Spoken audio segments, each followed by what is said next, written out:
I'm a computer programmer.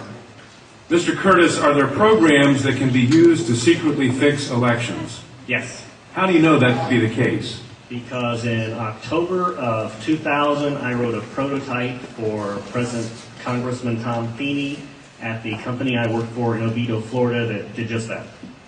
And when you say did just that, it would rig an election? It would flip the vote 51-49 to whoever you wanted it to go to and whichever race you wanted to win. And would that program that you designed be something that elections officials that might be on county boards of elections could detect? They'd never see it. Mr. Would you answer that question once again? They would never see it. So how would such a program, a secret program that fixes the election, how could it be detected? You would have to view it either in the source code, or you'd have to have a receipt and then count the hard paper against the actual vote total. Other than It starts with a simple question and ends in objective reality. Through our journey from there to here, we find one another and ourselves. And as the next 24 hours breaks free from our last, we gaze onward in reflection of the day. Come to your own conclusions. Stay vigilant. Welcome to the Daily Wrap-Up.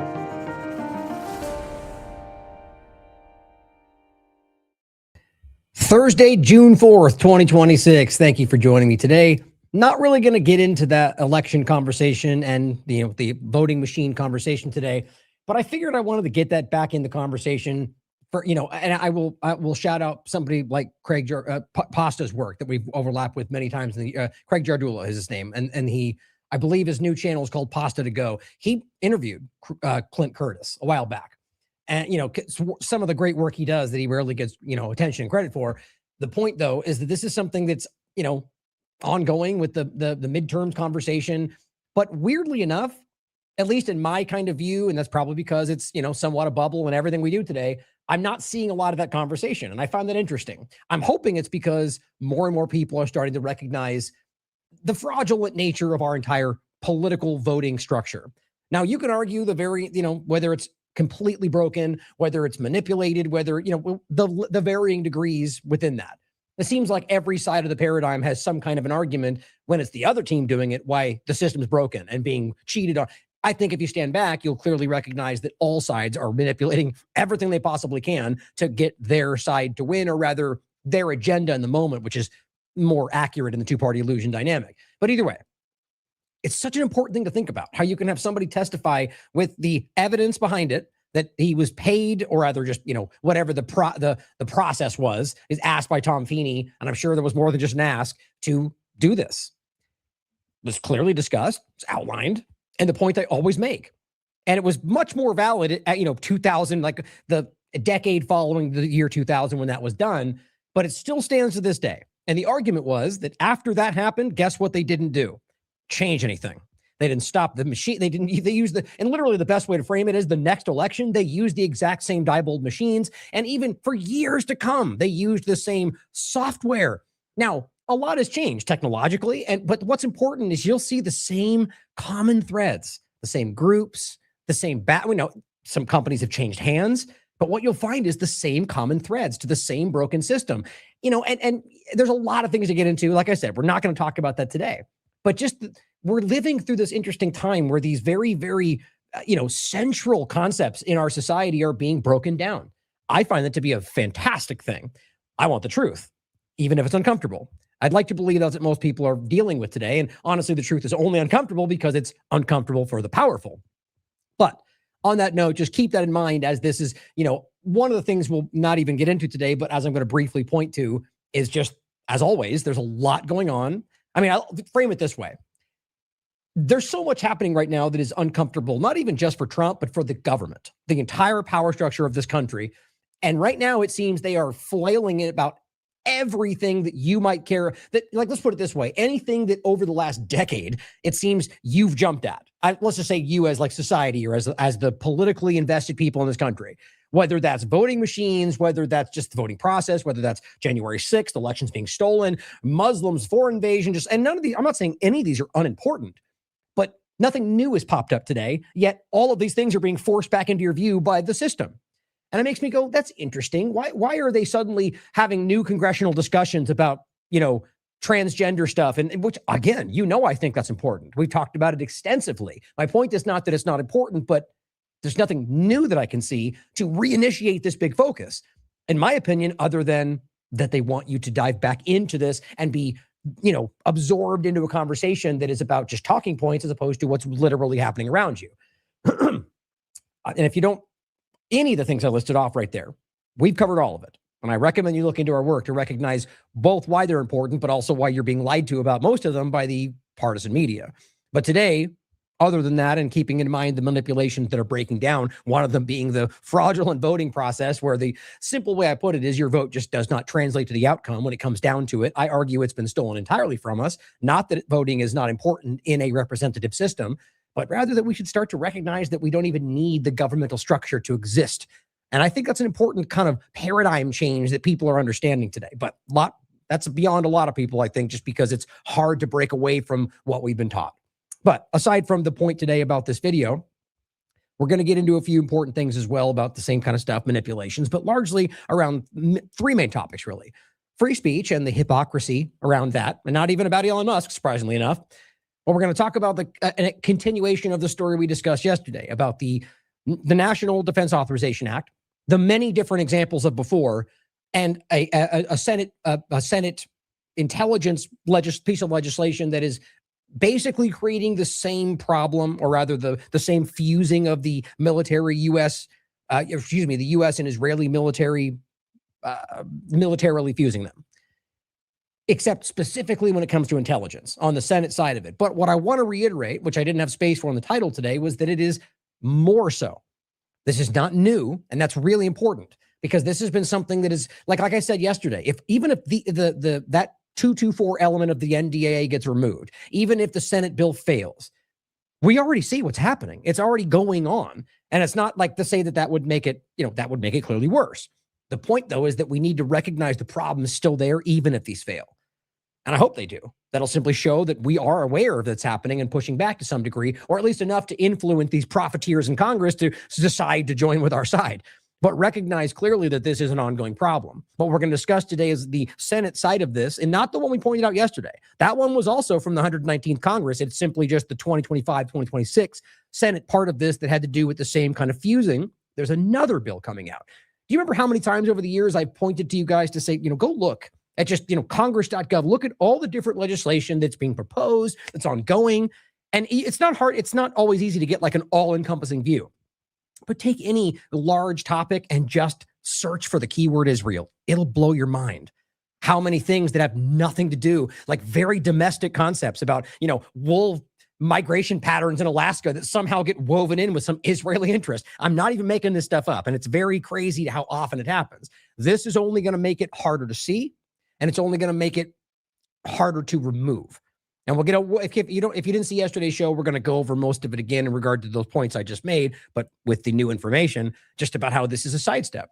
We're going away from aid into partnership. Well, both of those things have always been happening in regard to both these governments. It's simply a sidestep. It's a way to make this more opaque, so we're not paying attention to what's actually continuing while they frame it as no longer happening. It's pretty typical. But we're also going to continue to talk about Iran and some really important updates, actually, that I'll go ahead and say are still up in the air, but an interesting development in regard to Iran's response about the bombing of the airport, which we should question, like we should question all of them, but interesting to get into what the argument is. And of course, as we expected, it's been denied by Iran, and there's video evidence of one of their defense missiles flying back around and hitting the airport. Is it fake? Is the evidence of the U.S. government putting out more accurate? We can get into that and decide. But I think it's pretty easy to see which group has been caught lying relentlessly in this process. That has to play a factor. But plenty of other things we'll get into. Making sure you're up to date on Gaza, West Bank, Lebanon, knowing what's happening is very important. This is where this comes from today. This is something the video I clipped out was only a 1-minute part. This is the full 11 minutes. And so I just shared this out today because of the reasons I said a second ago. Clint Curtis alleged in 2000 that Representative Tom Feeney former now, had him write software to undetectably alter election results on voting machines. Curtis testified under oath that his program could award a specific candidate 51% of the vote. No accountability, nothing truly changed. Now things changed, right? But in the sense of what this was, that still exists. I think you can prove that.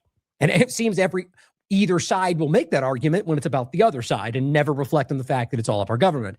But understand he's talking about taking whatever the numbers were and sort of flipping them to 49-51, which is kind of often what we tend to see, isn't it?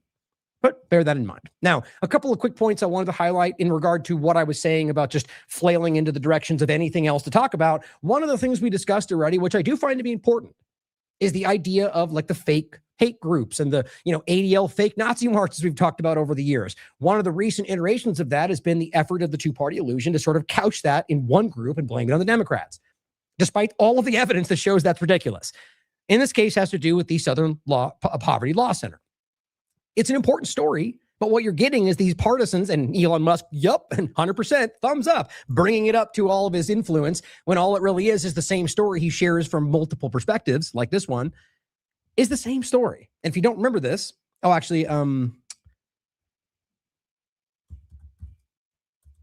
PLC, there it is.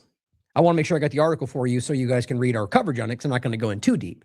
But understanding that, as we discussed, it's a deflection. Because what we're discussing here is the fact that this group absolutely, and look, the point being that they controlled these things or created these protests. The evidence isn't there. Am I disputing that they're doing that? No, I think it's in my opinion, I think it's obvious that groups like this are used by left and right to manipulate us. Again, that's what an objective perspective looks like, because if you try to carve this onto one side, you're lying to yourself. The evidence is so profoundly obvious that both sides utilize, whether it's through SPLC or some other group, the same tactics. So in this case, you have a group that their evidence shows had informants. Now, do I believe it's more than informants? I do. And I argued that the last time I talked about this when they weren't couching in a different story. But the evidence shows that they used informants. So does the FBI. They're going to argue that what they did was actually create these movements, but then you get people like this. They say they organized the Charlottesville rally and paid them to transfer.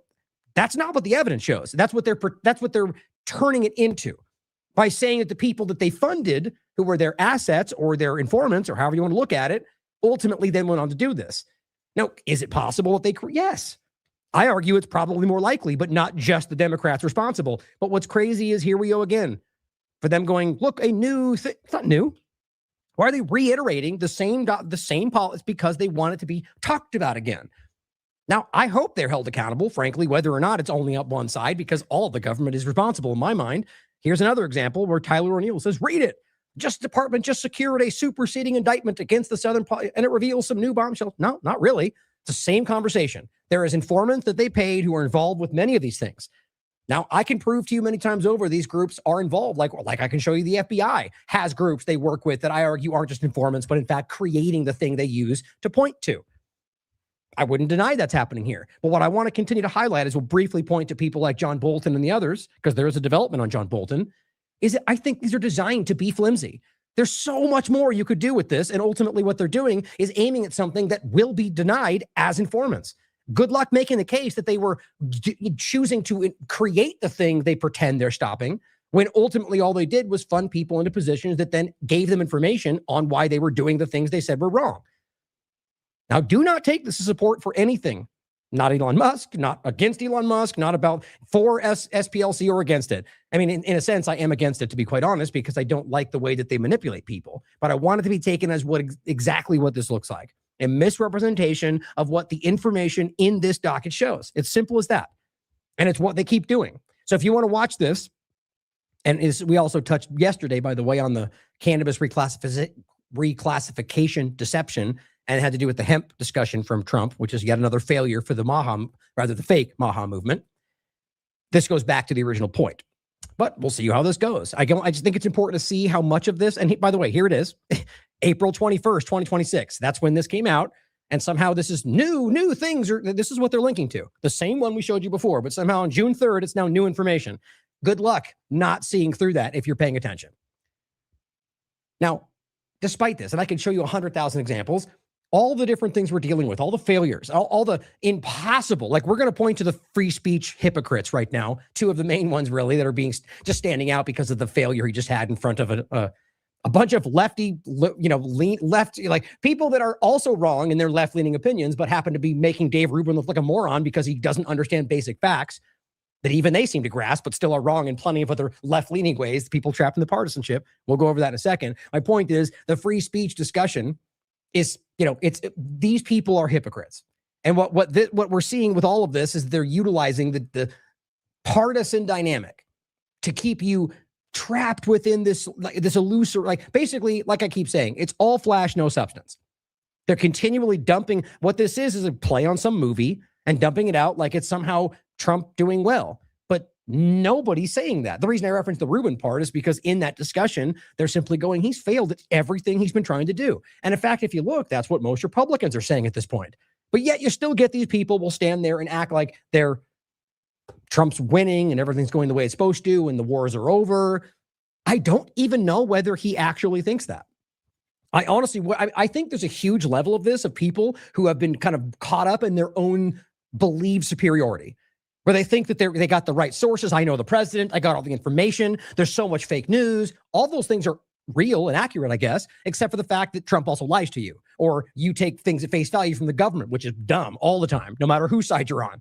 And I think people like that might even think they're right as he sits there and going, the cause of war, that's over. Bombing, what are you talking about?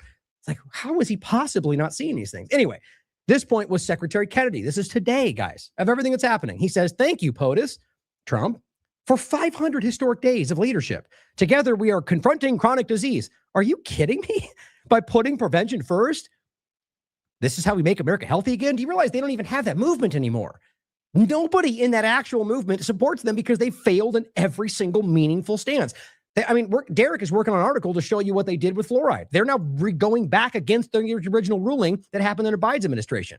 And I don't think Biden's responsible for that. I think the Fluoride Action Network is responsible for that. I think people like Derek are responsible for highlighting the problem. Trump is just reneging on the action, going back on food dyes, giving children COVID shots. I mean, how do we not see? Well, again, we do. The majority does, I think. I simply said all they seem to have at the moment is bad PR. Who is telling them this is a good idea? That's a real question. 500 Days of Summer, I think, was the movie. Just that's the best you can do. And that's RFK Jr. I have a hard time believing that's actually his decision. Anyway, that's insane. Now let's get to something that matters. Or I guess a continuation of that part and something that kind of matters. John Bolton reaches deal to plead guilty. Now, I'm kind of joking because I'm glad this guy, if this even happens, is in any way seen to be a criminal.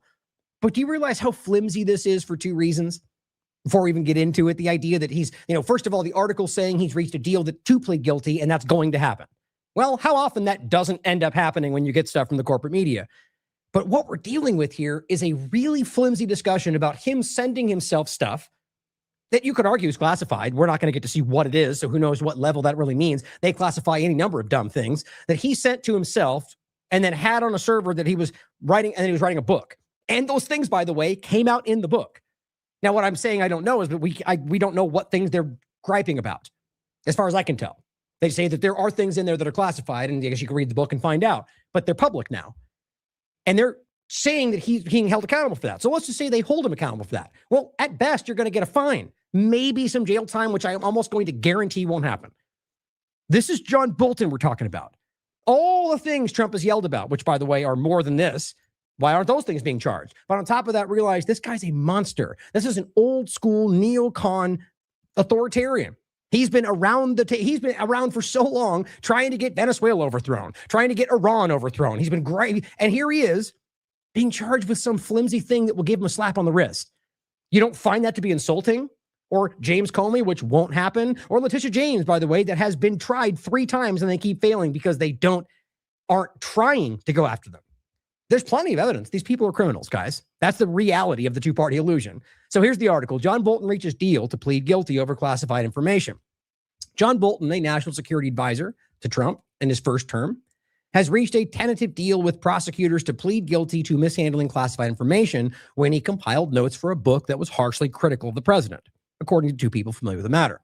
A notice in Maryland federal court where Bolton was indicted last year, again, remember that all that means was charged Doesn't mean he's guilty, which I always point that out for the people that cheer every time there's an indictment that goes around.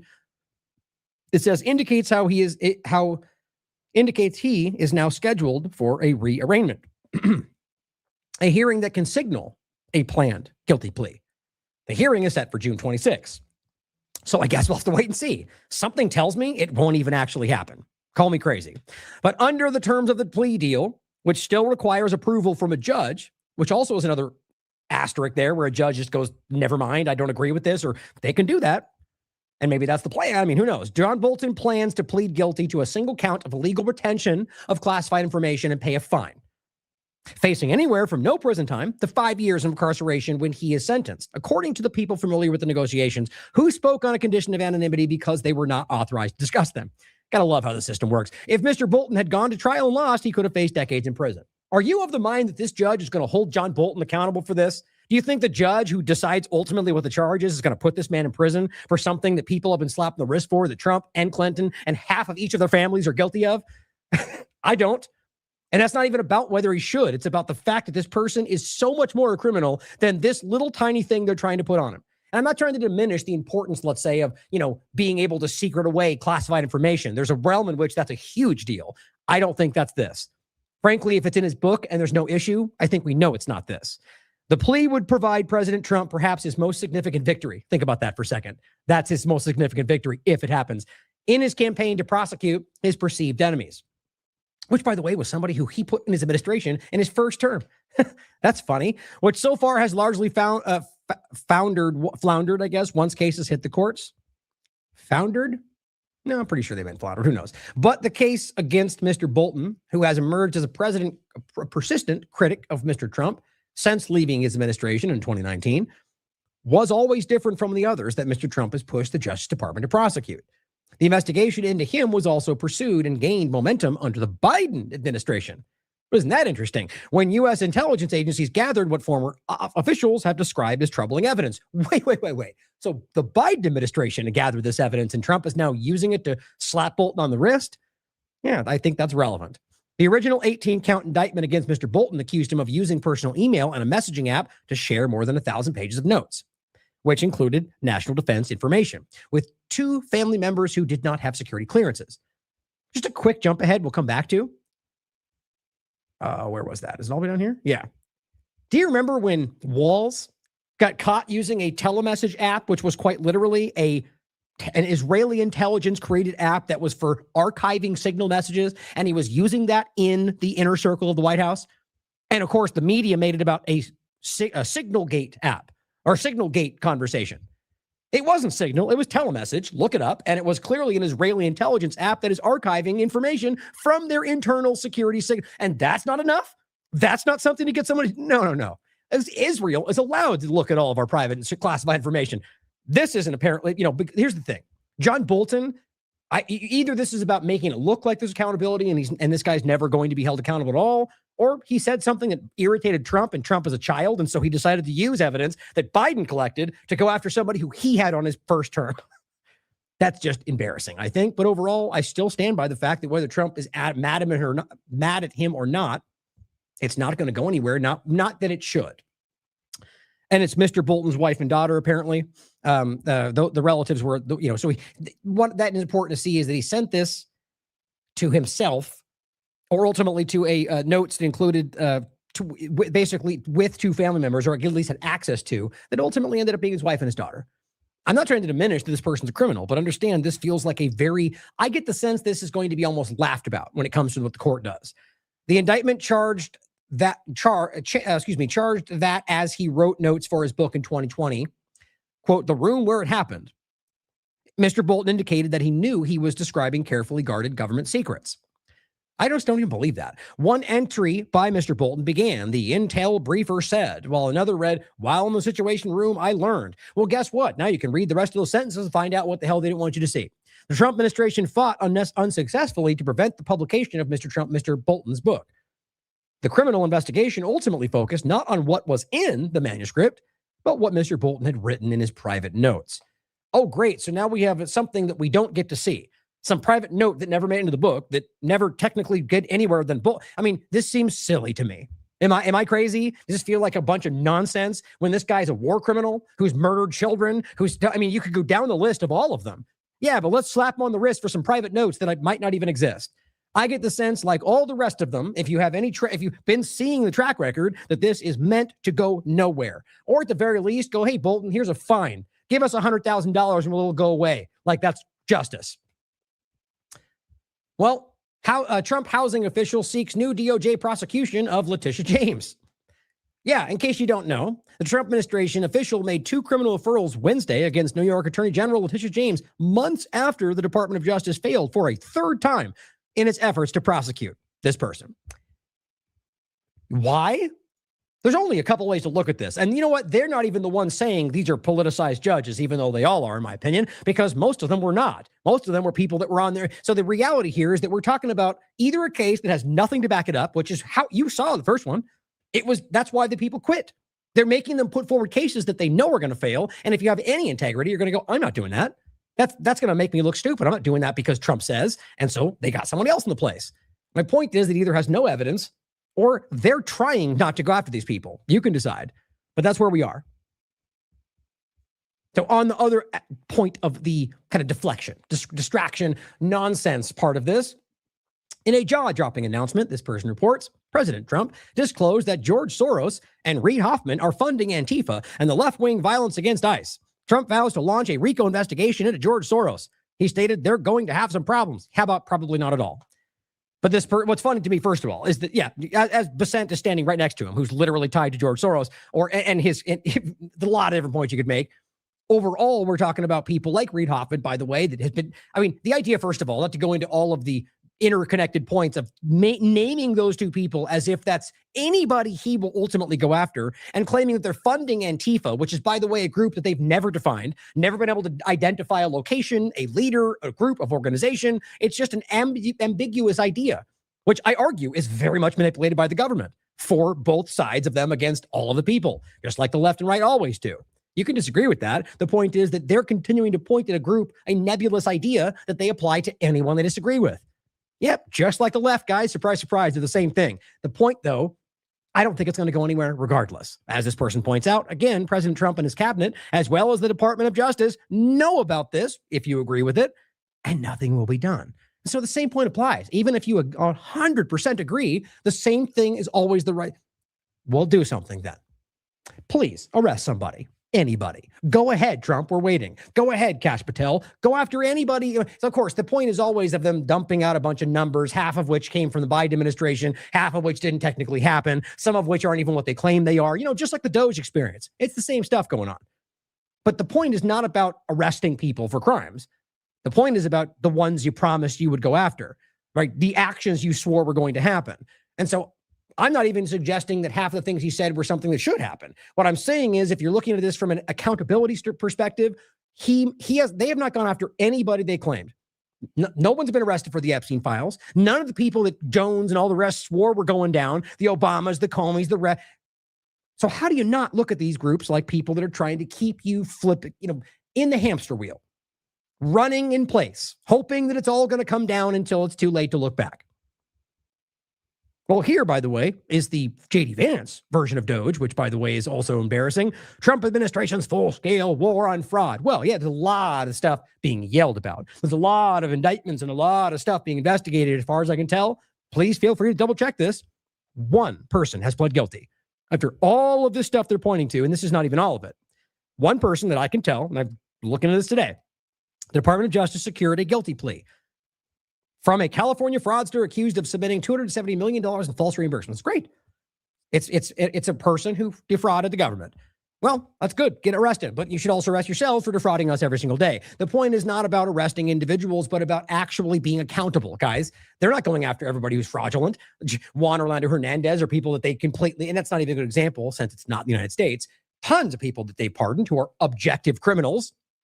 One. That's their massive fraud investigation. Well, maybe tomorrow, maybe the next day. I've always said that. I'm not pretending that, they'll probably do something. But what's funny is I keep saying that, and then you look back and go, God, they didn't even, you could have pretended to arrest somebody. Well, I guess we'll find out. But my point in general, guys, is even if this goes where you think it will, You have to stand back and then go, but they lied to us about Doge, right? Right, guys? That was a lie, or they fail? Yes. You have to acknowledge this is a secondary effort to do the same thing, and it's still failing. Because, guys, they don't really care about fraud. They care about presenting something that makes you think they care about fraud. And everyone seems to see that. At least, it seems like far too many of the ones who are now at a high level, who are starting to realize that they can't keep not saying this, only want to aim at people other than Trump. Now, I'm not even necessarily saying JP Sears, because he does seem like he's, at least in some ways, been kind of critical of Trump, but it's starting to become more difficult to not point at who's responsible. But I'll take what I can get. The reality of people like this, not like this is Kash Patel for the podcast, is somebody that most of them were like, he's going to be the greatest before, because anybody Trump picks is apparently the best possible, even though they're not the best for the job. He says, it's simple. If you betray this country, we'll find you and you'll face justice. Of course, FBI director sharing Eric Dougherty, an absolute clown clapping seal who's wrong about 90% of what he posts because he shares whatever the government says. Yeah, that's the new independent media, guys. But that's how dumb this is. You have Kash Patel sharing this guy because this guy says, look at how great Kash is. And he goes, look at that. How sad that is. But the point, as JP Sears, a very influential Republican commentator, satirist, or whatever you want to call him, unless you're an Epstein criminal or a politician committing treason on behalf of Israel, insider trading, for example, or investing in data centers, or working for Pfizer, or part of the military-industrial complex, or name Jared Kushner, or otherwise, Kash Patel will find you if you betray the country. See how embarrassing that is? Like, everybody everywhere who's not a moron is looking at this stuff because the Democrats hate him anyway, because they're blinded by partisanship just like the other side. So they're already like, whatever you do, you're bad. Now you've got Republicans who are also going, yeah, you're bad, and you suck at this, and I don't know why that's so hard for some people in the independent media to just acknowledge. It's not, and that doesn't mean they're right about what they're doing. It doesn't mean you have to support everything that they think is good for this country, but you need to start acknowledging that plenty of honest, average Americans are very upset with Trump because he lied and didn't deliver on what he said he would, even if you disagree with those things being good for this country. None of us got what we were promised. And so the point is, they are actually still people that want to make America great again, even if you disagree. People like JP Sears or higher up levels, I don't know, you could argue they just simply gravitated over here because enough people are starting to point to it. I ask those questions, and you should too. You should ask it about me. You should be questioning everything. My point is, the Tuckers of the world and gravitating that way, I'd like to believe it's genuine, and I'm going to hope for that. Either way, it has to show you that there are enough average people who believe that people start gravitating that way. It's so important to see that. So MAGA is not fake in my mind. The people who faked it were the government and the fake podcasters. There's the average grouping of this country that actually wanted those things. Now, I'll be the first to argue I'm not sure where that lies. Like, for all we know, only 5% of this country even cares about what's going on in politics, and they just lie to us all day. I don't know. I don't believe that, but I think it's important to question how easy it is to manipulate us through social media. And of course, this is just funny. This, for the podcast, just a meme showing a woman dancing, Epstein client list, and Kash uncomfortably looking the other direction because he never wants to address that. Of course. Now here's Glenn Greenwald calling out Glenn Beck. Glenn Beck says, Candace Owens taking a suspicious trip to Russia is not the real story. It's only proof that Russia and Alexander Dugin's massive propaganda operation is working. Whoa. These are the Republicans? Hold on a second. I thought they were the ones telling us Russia wasn't manipulating this country. Yep. And as Glenn points out, it's wild to watch MAGA. And these are, in my mind, this is not MAGA. These are the people that were pretending to want what MAGA said they wanted, who ultimately did not support, now are supporting Trump, even though we didn't do that. I still find that to be obvious, but he says, it's wild to watch what I argue the fake MAGA now sound exactly like Rachel Maddow and Adam Schiff when talking about Russia. How funny is that? Now, what I mean by that before is that if you right now talk to a lot of average people, like somebody in my family who I've been referencing, who now goes, I see it, and he's betrayed us, and everyone I know feels the same. They don't agree with what Glenn is saying here, even if they like Glenn Beck, because they're arguing that's the same thing Democrats say, right? That ultimately they are the ones siding with Trump when they now see through him, essentially.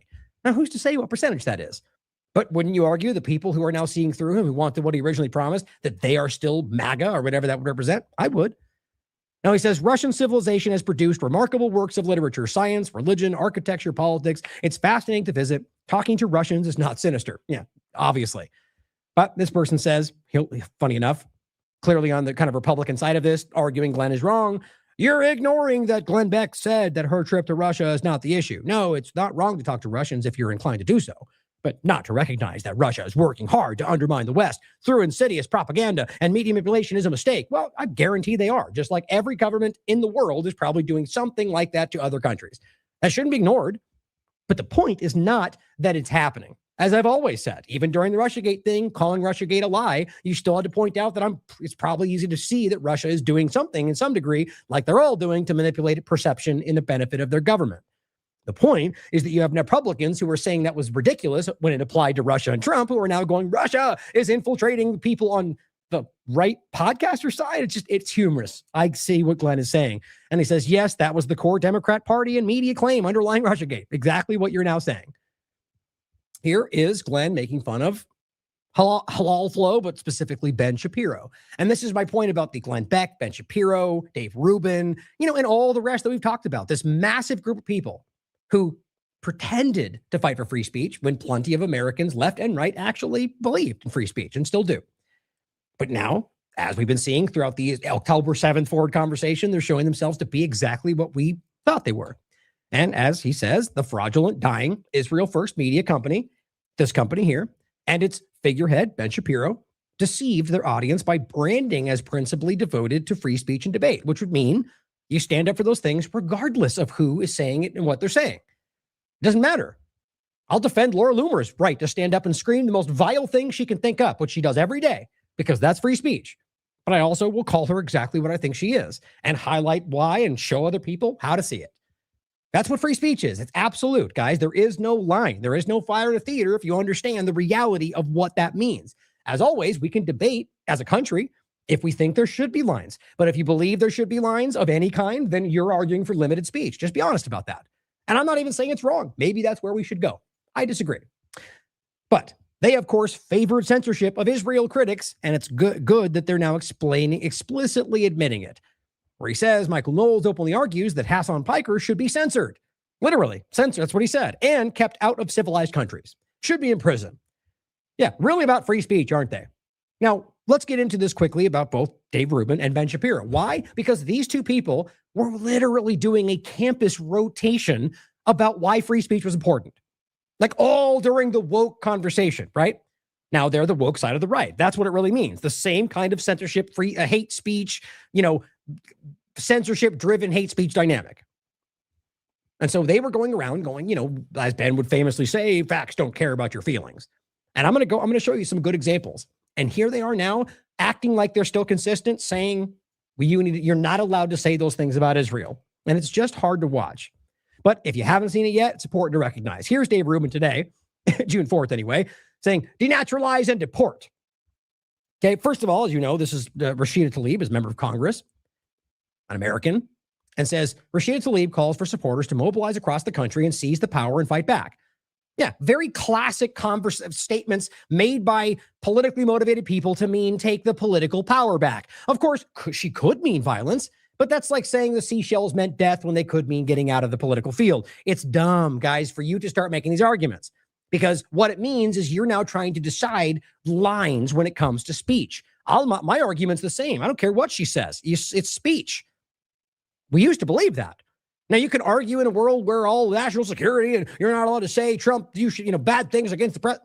You can argue that, and maybe you all agree, and I'm wrong. I'm okay with that if that becomes the way that goes. I mean, not really, but I'll accept that the society would agree. The point, though, is that obviously, if you believe in free speech, you should be able to say whatever you want. Taking the action that then actually breaks the law, surprise, surprise, well, that would be the breaking the law part. Saying the things, how can that be breaking the law? But this is what we used to say the left was doing, right? So what they're trying to do is that she's mobilizing a revolution against the country.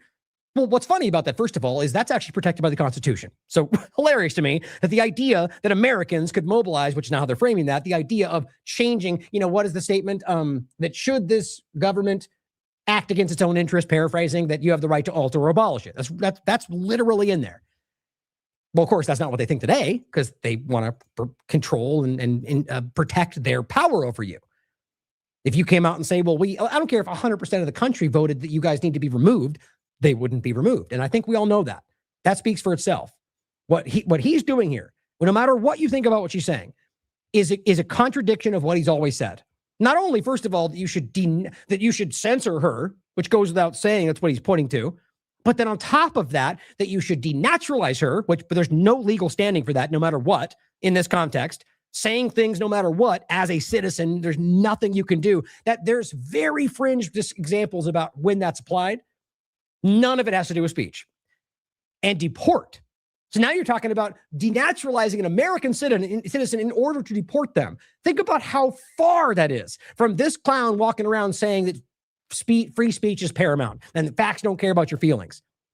It's stark, guys. Now, here's a clip of that recent discussion. You can watch the whole thing here. Like I said, it's an hour and 41 minutes. There's plenty that is discussed in here that I disagree, like that the whatever you call this, the surround, as it's titled One MAGA Republican, which, by the way, guys, he's not MAGA. If he's currently defending Trump, which he is, that's not MAGA because Trump's not fighting for America. And most people that are MAGA are calling that out. And that's a very easy thing to see. I'll keep pointing it out. But one fake MAGA against 20 far left Democrats.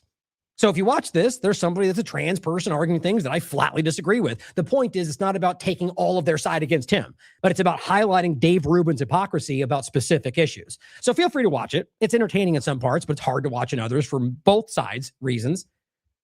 But here's a clip. It's also by this kid. This kid's super irritating the way he's super smug, but I think it's important to hear what Dave Rubin tries to say. One of the ones going around is how she's going, the war in Gaza is still going. And he goes, it is? Are there bombs being dropped? Like, absolutely argues that there's no ongoing war in Gaza. Think about how stupid you have to be or dishonest to actually argue that. Well, I'll show you today. There are bombs. There are attacks. I mean, they just bombed parts of the tents in there. I just showed you in the last show. But apparently, Dave Rubin, that's not happening. But here's a clip. A debater completely, as they write, exposes Dave Rubin on surrounded Jubilee. He confirms the Trump administration illegally used executive orders to crush pro-Palestine speech. No, that is the truth. It's completely Donald Trump irrelevant. tried to rewrite the Constitution via executive order with Executive Order 14160. And it was followed up by 141601, where they used this to target individuals for pro-Palestinian speech like Mahmoud Khalil. And this was already... Khalil, right? Now, we went very deep into that conversation. Just a quick little update, a quick little refresher. Khalil was a very, what's the best quick way to describe it? He was a very... what's the word I'm looking for? Dressed well, very, academic, what's the word? Give me a word in the chat. Like from a perception perspective, he presented very well. He was not out there protesting violently. He was not in groups that were supporting for violence. In fact, he was chosen as the person in the middle of the mediating conversation because both sides respected him. That's very easy to prove. He was highly respected in the school. He was an academic, guys. There's a better word for that, though, if you know what I'm saying. Like he was a very professionally what's the word I'm looking for? Anyway, he just presented very professional. Now, that's not to say that he could be any number of things behind the scenes. What they have said about him and what he goes on to say about him is just incorrect. You can feel free to look it up. Look at his social media. Look at what he does in school. Look at what he's saying to this very day. It's even worse of a mischaracterization than what they were doing to Garcia, who I've never argued that I know is a good person. Who knows? Now, I wouldn't say it about Khalil. I don't know their inner working thoughts and the previous actions, but what I can prove to you is they lied aggressively about everything they said about these people. And so here's Dave Rubin arguing about Khalil, somebody who has been vindicated in court, right? Who they tried to deport for simply saying things about Gaza. I mean, that's just mind-blowing that anyone arguing they defend free speech can defend this. Individuals for pro-Palestinian speech like Mahmoud Khalil, and this was already ruled upon, by the way. All right. I'm sure you know about this, correct? Yeah. Okay, but he tried to rewrite the Constitution via executive order. Can the president do that? There is a difference. Can the president do that? Hold on. There is a difference between exercising free speech. He's not answering. There's a difference between exercising free speech and closing down a campus. Okay. So point to where he did that. Surprise, surprise. Khalil did not do that. Not letting students get. You're an interesting character. Yeah. Good. No, you seem nice. There's a difference between exercising free speech, which I will always defend. No, you won't. I can give you 15 examples. I'll give you a clip in a second where he doesn't do that. Free speech, no matter how noxious it is. The president and doesn't. closing down defending the campuses. president. No, they weren't. Yes. No, Mahmoud Khalil and all of these masked He was Hamas almost deported with jihadis. All these masked jihadis. I mean, it's insane, guys. I mean, this is what I was saying before. I do not believe that Rubin even recognizes that he's wrong. That's just my personal gut feeling. For all I know, he's just a completely dishonest person and knows he's lying. Neither would shock me. But there's something about this that I just get this feeling that he's like smugly feels he's right. And what he's talking about is somebody who does not in any way represent what he's saying. He's not out there with, all the garb and protesting. He's standing there professionally trying to stand up for these people in every single example I've ever seen. And very professionally, very straightforward, very maturely. You know what I mean? It's not about good or bad. It's about understanding the framing of how they're trying to manipulate this. They want you to think he's some kind of radical terrorist out there fighting to overthrow America. Not what was happening. It matters, guys. And you could even argue, by the way, that he wants this country to fail. That has nothing to do with whether or not he has the right to say with what he was saying. And he does. And the courts ruled that. And it's embarrassing that somebody like this can continue to stand there. But I mean, look, here's what's obvious. This feels like this completely destroyed whatever reputation he had left. That's coming from all sides that I can see in this conversation. So that's why it's kind of important to point this out. This is kind of an interesting changing moment. No cause, and it's literally in the documents of the case. Well, first off, Marco Rubio has illustrated the point many, many times. true. If you're here on a green card or a student visa or anything else, you don't have the exact same protection. Guys, it's the same old story we've gone over. The simple reality is, no, you don't have exactly the same protections, but there's, again, very slim things you use to try to remove someone's green card. Speech is not one of them. Rubio's ridiculous argument that if they had told us they like Hamas and supporting terrorism before they came in, we wouldn't have given it to them. Well, that's not even a valid argument because, one, you're not demonstrating that they do any of those things. But at the end of the day, what are you trying to say? That they secretly withheld this passion for terrorism and that years later decided to talk about Gaza and therefore it's just flimsy. And again, that's why it wasn't held up in court. You'd think someone like this who calls himself a journalist would be able to piece these things together. That you don't. Congress shall make no law. What? It's just kind of hard to watch because I find that kid to be very irritating and still he can't defend himself. Now, here's Dave Rubin on February 17, 2022.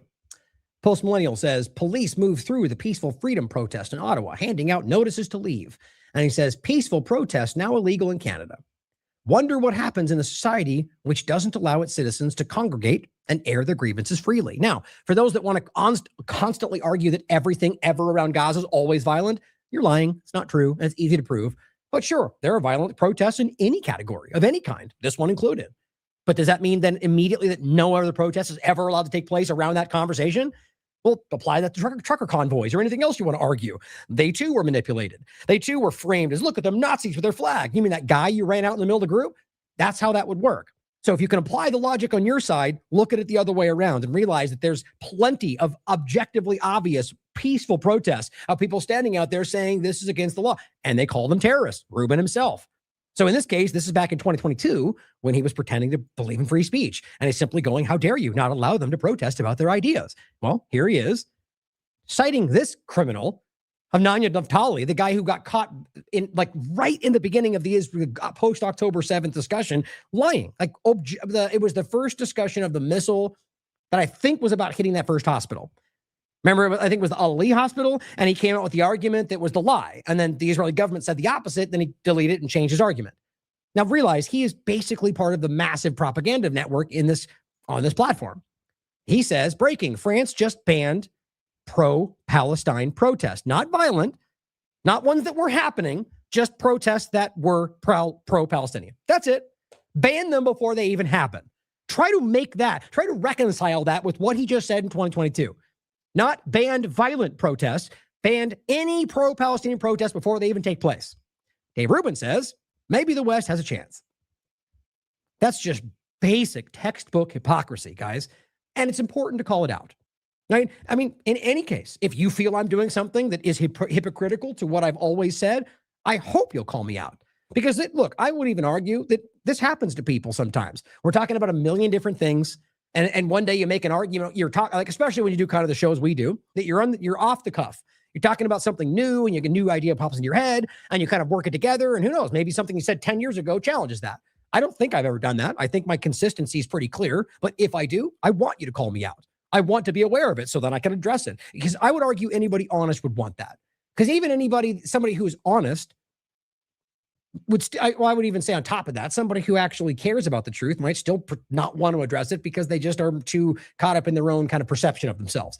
I care about the truth over anything. And I think that's pretty clear, seeing as how I do things that probably are, I don't know, I'm just myself. And sometimes that can be embarrassing, I guess. Sometimes it can be ridiculous, but I don't care because I am who I am and I'm going to own that. And the point is that I care more about being correct and the accuracy than how I'm perceived. Now here is Ben Shapiro. Ben Shapiro versus Ben Shapiro on free speech for college campuses. You guys know this. Here's one of many. I'll show you at least two examples. It's just hard to watch because the whole young Ben Shapiro was all out there talking about how there is no compromise, and apparently now he found a compromise. Let me suggest that as a legislature, your chief job is to ensure that my taxpayer dollars in this state go toward making sure that people like me and people with whom I disagree get to speak in places like college campuses, and not toward regulating what speech you find good and what speech you find bad, because it's a really dangerous business, and there's speech I don't like, there's speech you don't like, but if we can't agree that there is a difference between speech and violence, we're not going to be able to have a free state, let alone a free country. Wow. Well, I agree with you, Ben Shapiro of, 2016. Democrats put out a tweet yesterday saying, free Mahmoud Khalil. I noticed they didn't have a similar tweet saying, free Idan Alexander, the actual American. You see how dumb that is, though? Like, so what's your point? So they have to care about what you care about, otherwise they're not allowed to make their argument? In reverse, Ben Shapiro, I didn't see you put out a tweet saying free Mahmoud Khalil, so you're just as hypocritical, right? No, because that's not the appropriate. Well, see, you're just doing the same thing. I think Ben is smart enough to understand that he's being intellectually dishonest. That's far more concerning to me than just being incorrect and not realizing that you're being hypocritical. This is a man who I believe is very conscious of how dishonest he's being and is doing it anyway. I think that's pretty easy to see. American hostage still being held by Hamas in terror tunnels. You want to defend terror tunnels? How'd that work out? All the lies they spun. And, it's insane to me how these people still have audiences. And that, go for it. Seriously, it's all you. And we all know, by the way, that if this person had been on campus handing out, as an immigrant, handing out Ku Klux Klan flyers, that person would be deported and there wouldn't be anybody batting an eye. Okay, same point. Doesn't matter what side you're taking. That would also be a violation of free speech. Like, do you realize how many times the Supreme Court has stood in defense? I mean, even the ADL, for crying out loud, even though I argue that was, that's a whole topic. We've gone over the idea of the ADL faking Nazi marches. It's the documented fact, by the way. But the idea that it's been roundly upheld that Nazis could march X, Y, and Z because they have a right to free speech. Or white supremacists or whatever. I think it was more so the KKK. The point is, and there are documented examples of that it doesn't change the point. Free speech. It's about things that you hate, it's the classic statement. But what was that from again? Well, basically, the idea is that now I'm forgetting it. How's it go? Yeah. Anyway, the idea that simply doesn't matter how bad it is, like I'll fight for it, right? Like it's not about how extreme the speech is. I'll still fight to the death to defend it, or whatever the old saying is. And I think that's really important to think about, because what he's demonstrating here is the exact opposite. That now there are limits, and my opinion, well, because that's now what the government wants. And that's either because he's influenced by their agenda or because he's a part of that. You can decide for yourself. Here's another clip, and this one's even better about the kind of contrast of the statements. And we've been seeing these massive marches all over the United States in favor of Hamas. If that doesn't scare the hell out of Jews, I'm not sure exactly what will. These campuses, which are supposed places of safety and openness and diversity, well, when it comes to Jewish students feeling, just a little threatened by people who are now defending mass murder of Jews, and then, of course, there's nothing to be done. Are these people who mass murder of Jews? Who's defending that? Who are you talking about? Like this illusory discussion where you're talking about anyone that supports a group fighting for their, self-determination and freedom against an occupying force, which is the reality no matter how much you cries about it. You could document it 1,000 times over, every human rights group, the UN. So most people in that conversation were taking a principled stance by saying, I'm not saying I defend everything that group's ever done, especially since you can prove that Israel had funded them in the past. Oops. But the point is that they have a right, regardless of that, to fight for their self-determination, right? The legal right of armed resistance for an occupied territory. It's international law, guys. But so apparently he says if you support that in a principled sense because Hamas is doing it, then therefore you hate Jews. Perfectly logical, guys. 1, 2, and 3, right? God, how stupid this is. Who are marching in favor of Hamas that you would want working for your company? On campuses across the nation, Jews have been surrounded. Jews are being threatened all over the world, but we got to make sure that the people who join the threats, those are the people who are protected. If they are not citizens and they support Hamas, they should be deported. These folks don't think like you. They don't think like you. Wow. In the United Kingdom, Jewish students are now afraid to go to class. I know. You are in your dorm and you're ensconced there and you feel so comfortable with all your friends who tell you that you're just a great person and all your beliefs are exactly right. The last thing you want is somebody invading your campus and saying things that you disagree with, because that's just tyrannical and awful. You shouldn't have to feel like you're wrong ever. You should always feel like you're right. Well, toughen up, sweetheart. Bottom line is that it's time for you to learn that there are lots of differing opinions. The discussion is good for you. It makes your views stronger. It makes your views more durable. It is that exchange of ideas that actually makes an intellectual community worth having. If you're not willing to engage in that intellectual community, you're in the wrong place. If you want a safe space, we can find a padded cell for you somewhere. If you want life to just be a giant teddy bear, go back to being a child. But if you want to be an adult in the United States of America, you're going to have to deal with the fact that there are people who disagree, and that's a good thing to discuss. There are only one group of people that want safe spaces so that they never have to hear from anybody of a different ideology or political persuasion. Those people are called fascists. Okay, and you've got a bunch of fascists, damn fascists on this campus, who are trying to shut down political debate and trying to cloister themselves in this little cocoon of stupidity so they don't have to debate anyone or think about issues outside their kin so that they can feel comfortable. Guess what? Life isn't about feeling comfortable. Life is about bettering yourself. Get off your ass, you stupid pansies.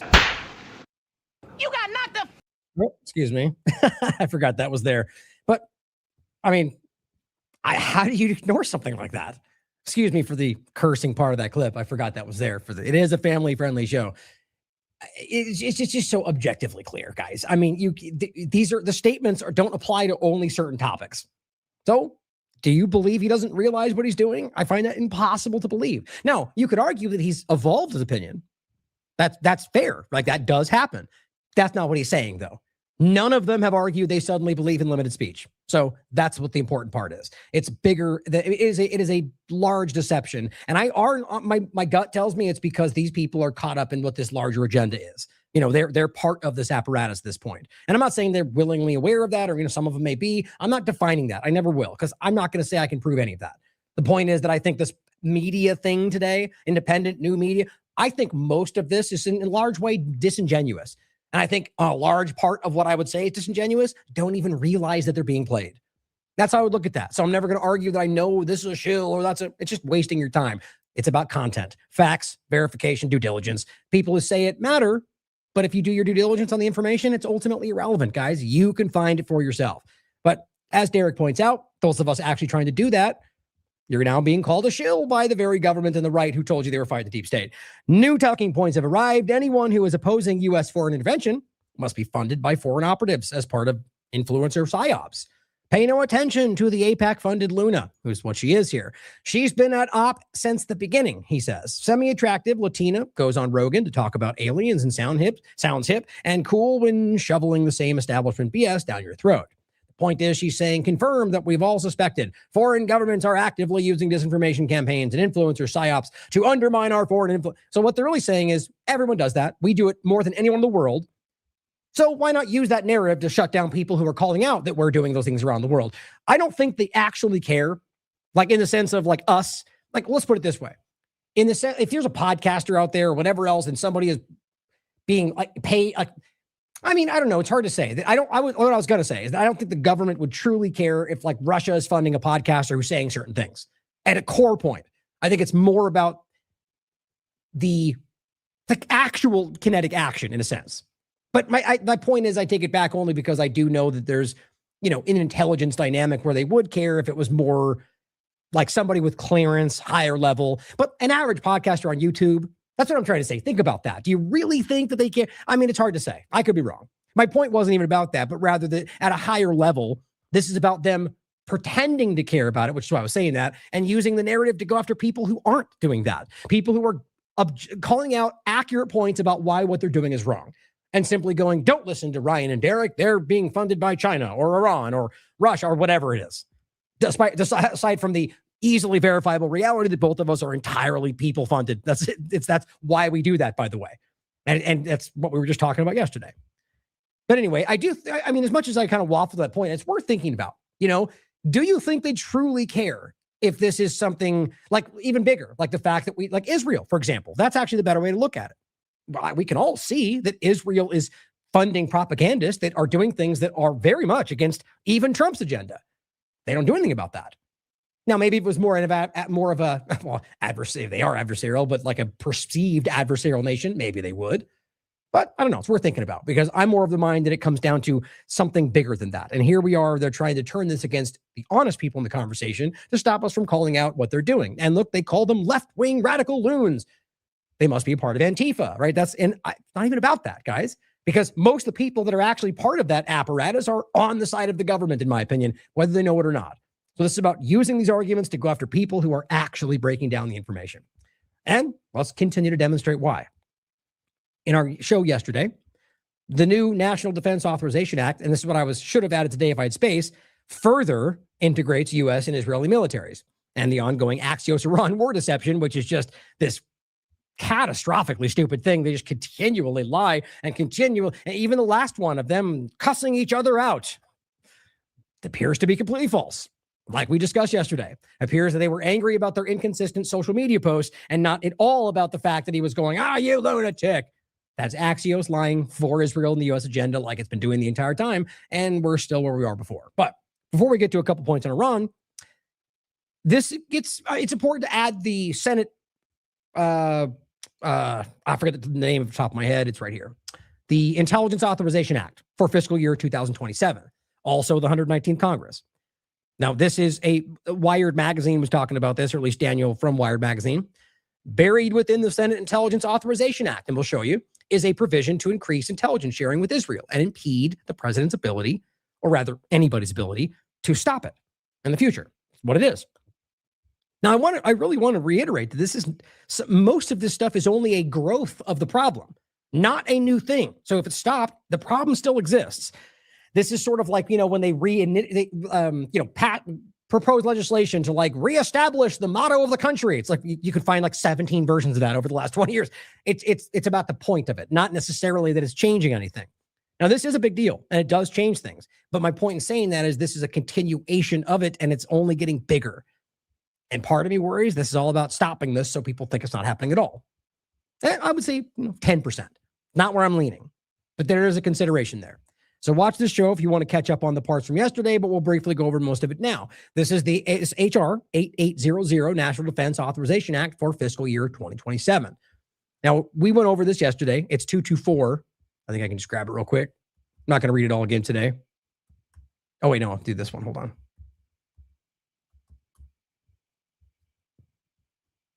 Right here.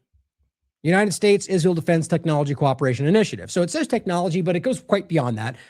Biotech, which I guess is still technology, but specifically, AI, and it's just deeper than what it might sound like. And it's very military focused, but it's bigger when you really get into like the I guess, tangential industries around all of this. It's just a major, major collaboration. And again, I would even go take a step further than what I just said and argue this is sort of outlining what's already going on. But read that if you want. The point that we need to make on this is that the plan itself that was outlined, we talked about this yesterday, was Netanyahu's plan. I mean, Marjorie Taylor Greene and plenty of others posted the actual statement from Netanyahu. This, and by the way, this is not disputed. This is being discussed publicly. Netanyahu wrote directly to them and said, "Thank you for endorsing my plan," and outlines how clear it is that this was his idea. Why? Because, and by the way, you watched on this show where we talked about, I think maybe a month ago, where he was floating this idea. Netanyahu was going, "I want to get away from the aid and get to partnership." Well, here we are. Apparently Netanyahu has an idea and our government jumps. How high, they say. How high can we jump for you, Mr. Netanyahu? And they do whatever they're asked. I mean, how do we not see that right now? Representative Marlon Stoosman, who's the person who is pushing this, Israel is ready to move away from the $3.8 billion yearly aid. No, they're not, guys. All this does is open the door to an unaccountable, much larger version of that. That's what it is. I mean, this was broken down by what we discussed yesterday. Went over not just the obvious reading of the document that makes that clear, but plenty of other political perspectives that highlight why that's going to be the case. From, political commentary, people that have been doing this for a living are saying, look, this is going to open the door to something that's far worse. And it says, my new resolution encourages the adoption of a new way forward. All they're trying to do is sell you on something as a change when it's just the establishment of the same problem. They do this all the time, as Ron Paul used to point out, still does, incessantly, in a good way. Like War Powers Act, for example, or the Smith Modernization Act, or the Patriot Act. These are things that are simply going, look, we'll solve that problem by enshrining the problem as legal. FISA, it's what they always do. So here we go, as they're going to sell you on a change when all they're doing is cementing the problem behind the closed doors.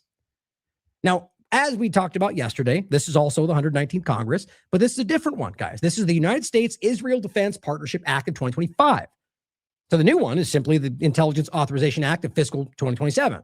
Intelligence authorization versus the Israel Defense Partnership Act. Now, if you read through this, it's very clear. And this is from 2025. The bill requires or authorizes certain actions to increase defense-related cooperation between the U.S. and Israel. So, see, it's the same thing they're just doing more of now. And you can go back before this Congress. It's the same problem. Now, we went over this yesterday, but it's establishing a cooperative program with the concurrence of Israeli Ministry of Defense to develop, deploy advanced technologies, countering unmanned systems, right? And it gets into the integration, right? The ascension of Israel into the national technology and industrial base. How is that even possible when what we know Israel's doing in the world, what they brag about in the world? The pager attack, whatever. They're known, they're the leading entity in the world when it comes to spyware and that kind of technology. They've been caught spying on every administration, including Trump, both times. But yeah, let's welcome in the door. It's insane. That's the point. I don't think it's even a choice right now. This is H.R. 8445. 118th Congress from 2024 to amend, and just to sum this up, it treats IDF as if they're U.S. military.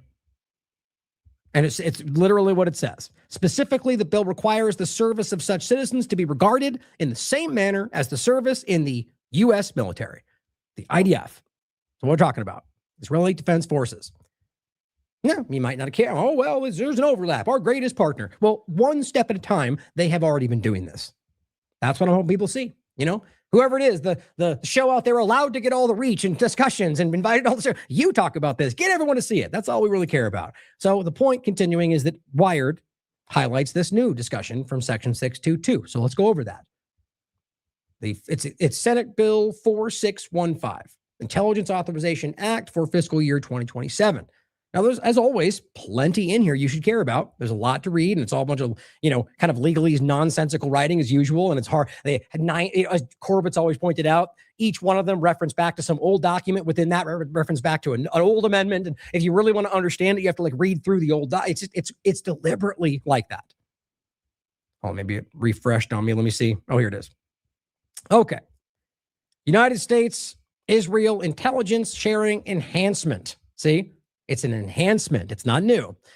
It is the policy of the United States. It reads, to maintain, here, let me just do this. It's probably easier.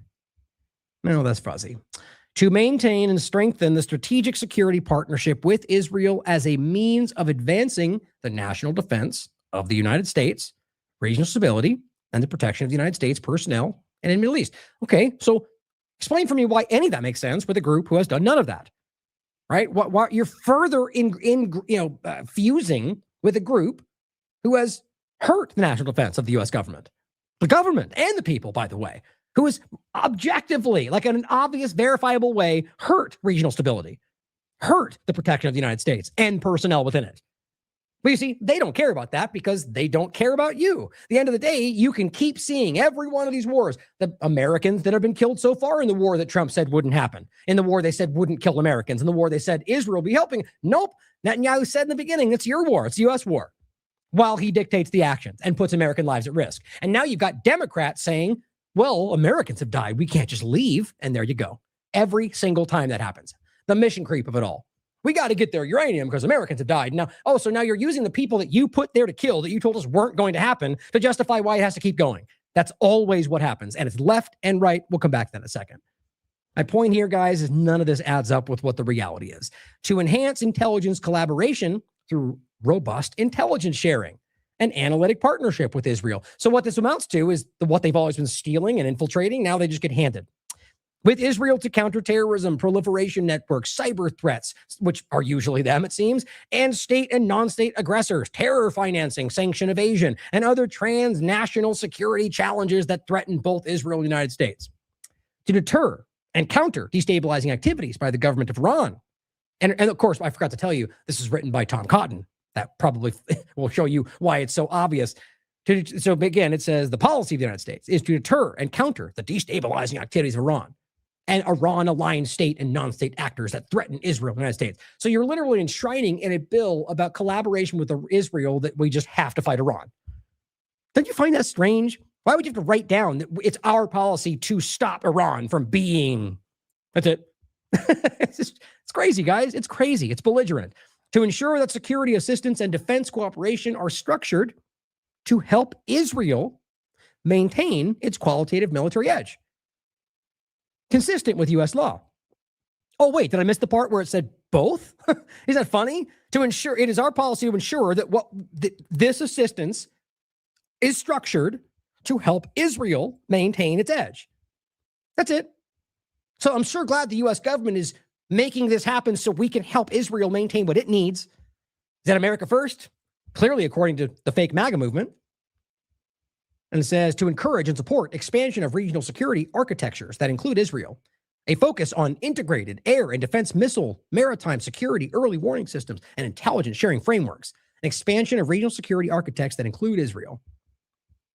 And it goes on to say, number 6, to leverage security coordination with Israel to enhance force protection, early warning, and crisis response capabilities for the United States military and diplomatic personnel in the region.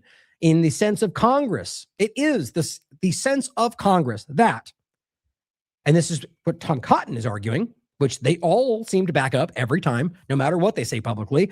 It is the sense of Congress that Israel remains a critical United States security partner whose defense and intelligence capabilities provide a strategic advantage that contributes to enhanced operational effectiveness.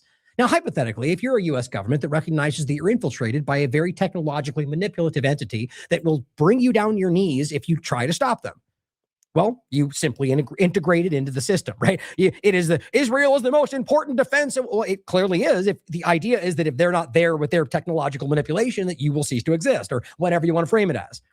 That's just one way to look at it. Or these people are bought off by their lobbying. I mean, there's simple ways to look at it. But I think it's important to realize the point about the infiltration and the tech. The idea of the pager attack, the idea of Netanyahu sitting in front of 250 members of Congress and saying, you have phones in your pocket? That was made in Israel. In the middle of a conversation that had nothing to do with any of that. I mean, literally talking about people. I mean, I forget the exact statement, but it was something that was discussing manipulation. What he said, in my mind, suggested that it was about threats. You could disagree. People do. Overall, I think it's obvious to recognize that we're dealing with people that are aware that things like the Samson option, a group of Israeli government personnel that think that they're being guided by some, Armageddon prophecy. And you don't think that's going to drive irrational action? At the end of the day, making sure that they're intertwined with you might be the solution to that in their mind. Timely and actionable intelligence sharing between the United States and Israel has saved United States personnel and property. Has it? In my opinion, all of their false intelligence has led to what's killed Americans. And it should remain a central pillar of our security relationship. The evolving threat environment in the Middle East, meaning what they're doing in the Middle East, them, including missile proliferation, unmanned systems, cyber operations, terror financing, and proxy warfare. So they're trying to make it about Iran, but that's what they are doing, requires sustained and adaptive cooperation between the U.S. and Israel. So Tom Cotton is making sure he outlines in multiple bullet points that we have to keep fighting Iran, in case you missed that. United States-Israel security partnership has historically benefited from bipartisan support. Yeah, meaning that despite what Americans think, our government, all sides of it, blindly supports the genocidal Israel state, which strengthens the partnership's credibility, durability, and deterrent. Does it? I mean, it is the most hated government in the world, and somehow by working with them, it strengthens your credibility. Work that one out. Expanding normalization and practical security cooperation between Israel and regional states can serve as a force multiplier for collective deterrence and integrated defense. Take that for whatever you will. Intelligence sharing with Israel.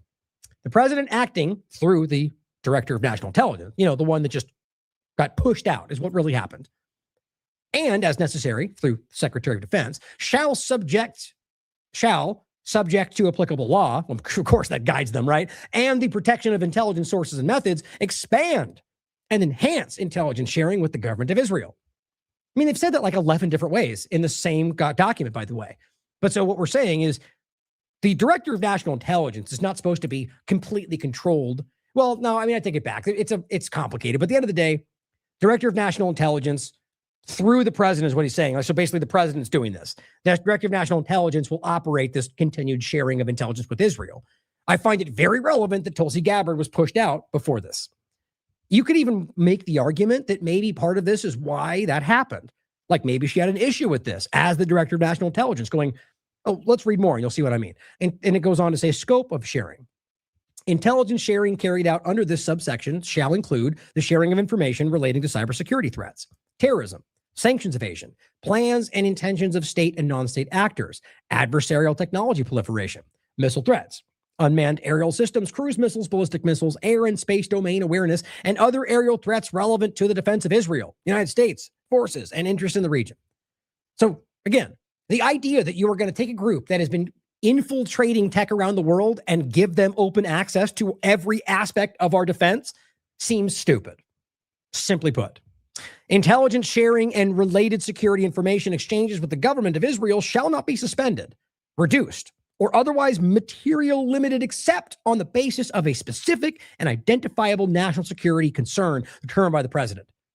So for whatever reason, the person up there in the post I showed you earlier made it sound like to stop the president from changing something. And I think there's a reason they need to make it sound like Trump's not a part of this. It seems desperate to me. The truth is, what it says is that the president is the one who gets to decide whether or not this continues. And so what ultimately happens is you're setting a tone that says that no matter what Congress believes, no matter what Americans think, no matter how bad this is, nobody can stop this unless Trump says so or whoever's the president. Why does that sound like anything that's ever connected? Like, that's not what we pretend this country is. It sure as hell is what it is, but it's not what we pretend this country is. And it's important to see that you're opening a door to something that is wildly alarming, not what Americans want, and writing in the bill that you can't stop it even if you want to, unless Trump says. Intelligence sharing, related security information exchanges, which encapsulates everything in this document, with the government of Israel shall not be suspended. And it simply says, or limited or stopped, unless the specific identifiable national security concern. Seems insane to me. And it says the president shall document, but, and this is even crazier, guys. So not only can you not stop it unless he decides it's enough of a concern, on top of that, if you try to stop it, the president will document any determination to suspend, reduce, or otherwise materially, I can't say that for some reason, materially limit intelligence sharing or related security information exchanges with the government of Israel. Why in the world would you need to document, like make sure we write down why and how and what you tried to do and make sure that's in the record? It says not later than 15 days after the date of any decision to change this, to increase, suspend, reduce, or otherwise alter this agreement with the government of Israel, the president shall notify the congressional intelligence committees of this decision. Here are the elements of which he'll have to do. Each notification required by subparagraph A shall include the following: a description of the change in intelligence sharing or security information exchange, in a sense meaning reducing what they're giving Israel, the categories of information affected, the national security objectives served by the change, in the case of suspension or reduction, the specific national security concern supporting the change. Number 5, an assessment of the anticipated impact on regional security, United States forces, and integrated air and missile defense cooperation. Instead of just going, we don't like this anymore. We don't agree with this group. Like in the past, the way this has always gone is that weapons go to Israel. They'll do it anyway, but they pretend that there's a process. We vote on it. It's public and people always get mad about it. That's why they're putting it behind closed doors, acting like we're not doing that anymore when they clearly are.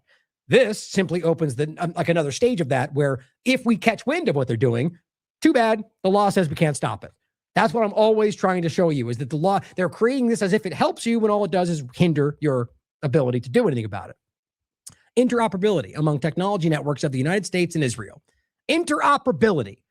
Something Jorge and I just talked about, something Ian Davis wrote about in his book. This is about the idea of all of the bigger point, which we're not going to get into today. I didn't start with that, by the way. I put it off till tomorrow just because I wanted to talk about some of this, but we're going to get into the AI, tech, data center point, which we've been talking about a lot. And this is an overlap with that. Because that's what this really means. When you see interoperability, when you see these conversations and the leading groups in the world who are pushing this agenda, this is the growing globalist kind of change we're watching, guys. Now, here is the Drop Site News account posting about the discussion in Congress about this. And I just want to play the beginning of it, what Ro Khanna says, and then some of the people responding. As they write, the House voted today on a new measure to fuse, this was the fourth, fuse elements of the Israeli and U.S. militaries, particularly on the cyber weapons front. Section 224, as we showed you yesterday, and we briefly pointed to today, as it's known, is included in the National Defense Authorization Act. Representative Ro Khanna introduced an amendment to strip it from the bill. Watch as a stream of Republicans and Democrats stand up in support of the enhanced cooperation. Surprise, surprise. Now, what I want to point out, guys, is that's why I do this. We showed you 3 other pieces of legislation. That's not all of it. That basically create a lesser degree of the same problem, and not even add to what's already there. So let's say they remove 224. Ro Khanna and Massey are heroes. They stopped one part of something that's still happening. I would still argue they did a great thing. I'm glad they did it. I think it's worthy of praise. But if it ends up being that stopped it and we're moving on, I'll be suspicious that it was part of a ploy. We should pay attention to that. I just think that's important. And this is what I'm saying. Who else is talking about this stuff in this way? There's plenty of people out there, and even people that I argue are genuine and honest, who are simply still looking at it like, we got to stop this one thing, and they're trying to take us over. We got to pull back our scope and understand that this is a multi-layered, constant minute. There's always multi-layered agendas. There's always more to the story, because it's never just the one thing that's in front of you today, guys. And we got to look at it like that. Oh, yeah. I want to play this clip first. We'll now consider log number 6827 by Mr. Khanna of California. For what purpose does the gentleman from California seek recognition? Mr. Chairman, I have an amendment at the desk. Will clerk distribute the amendment without objection? Reading amendments dispensed with. The chair recognizes the gentleman for the purpose of explaining his amendment. Thank you, Mr. Chairman. Mr. Chairman, the American people are tired of the arrogance and insolence of Prime Minister Netanyahu telling America what we should do. The entire country of Israel has a GDP that is less than a single town in my district. Yet somehow Netanyahu thinks he can tell the American people what we should do. The person who's most upset with him right now is President Donald Trump. And that is one of the reasons why I doubt this, guys. I don't believe it. I mean, I do argue that there's some kind of friction there. And I think it's honestly based entirely on the fact that Trump is deviating from what they were doing because he feels like he's being seen he's failing, and we see that. But do I believe that they're truly at odds? I really don't. And I think that's consistently shown. At the very least, if he was, he's not able to do anything about it because he's, blackmailed or whatever else. That's not even what I think, honestly. I think there's more coordination than anything. My point would be, whatever the reason is, I think you can see just by the consistency of what they've been doing that he's chosen to be on that side. And he's probably referencing the Axios report, which, by the way, was false. Even the Israeli media demonstrated that was incorrect, that his own internal people demonstrated that that's not what actually was said. And of course, Barak Ravid lied about it because it clearly was what Trump seemed to want us to think. That's what I believe. But either way, it's not about him claiming Trump's upset about it. It's about the idea of trying to stop this. And everyone in America, whether you're a Republican, an independent, or a Democrat, says that we need to tell Netanyahu that America calls the shots, not the prime minister of any other country. They want less cooperation and blank checks to Israel, not more. Only the United States Congress would dream up at this moment, let's actually do more for Israel, not less. And that's what Section 2024 does. It's a pretty simple thing.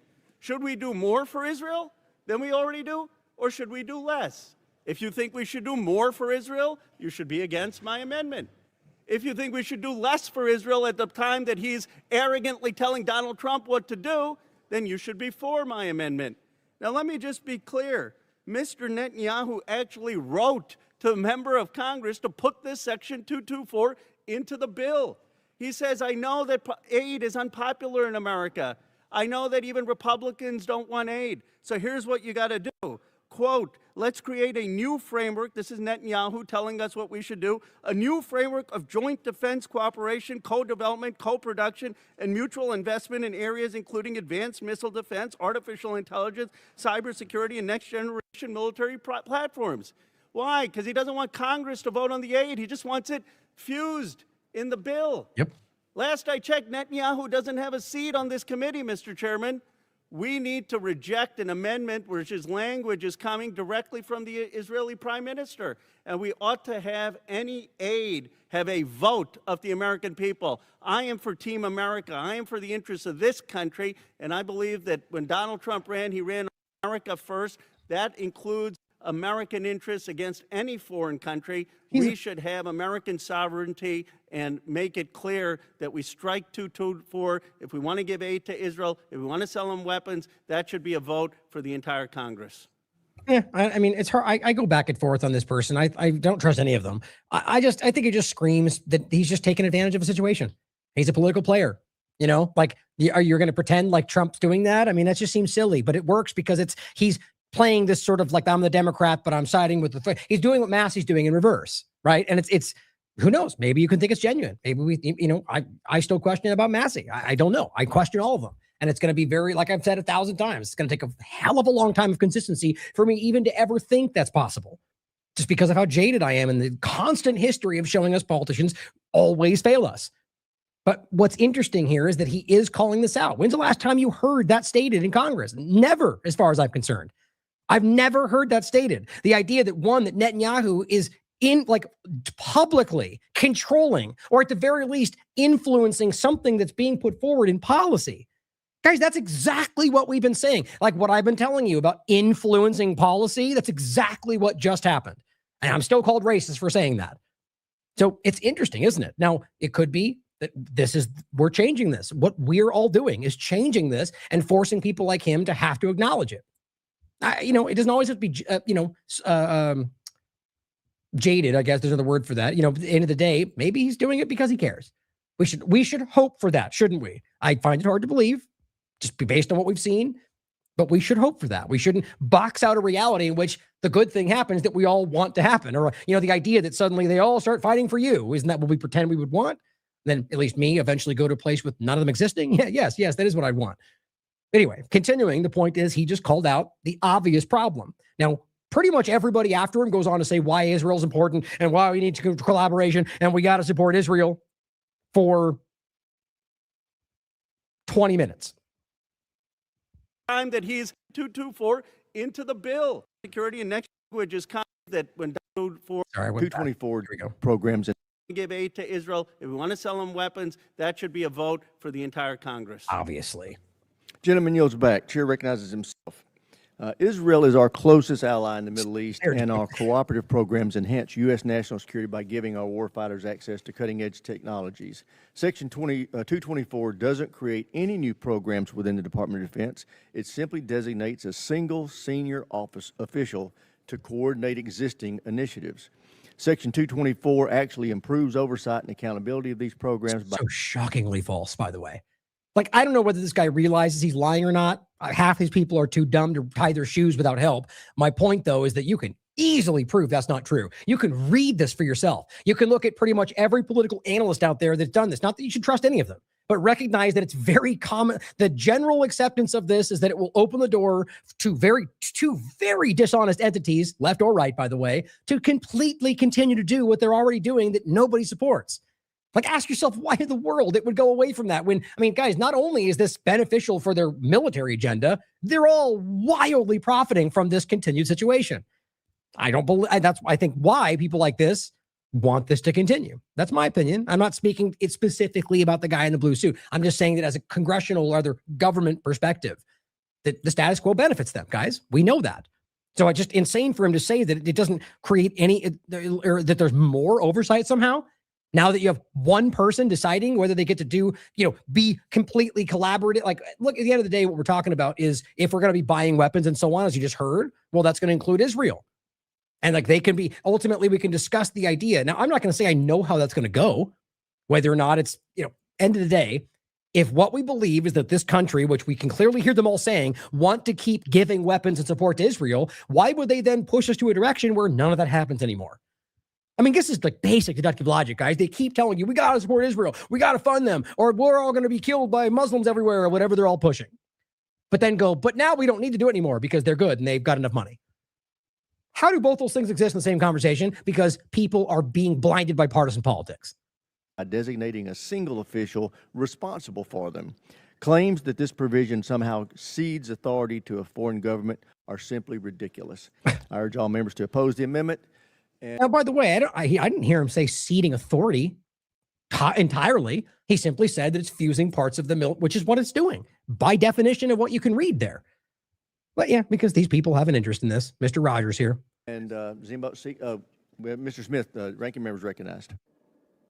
Thank you, Mr. Chairman. I'm actually very sympathetic with some aspects of the remarks of Mr. Khanna about the frustration we have with Netanyahu's leadership in Israel. We have endless wars now in Gaza, in the West Bank, for that matter, in Lebanon.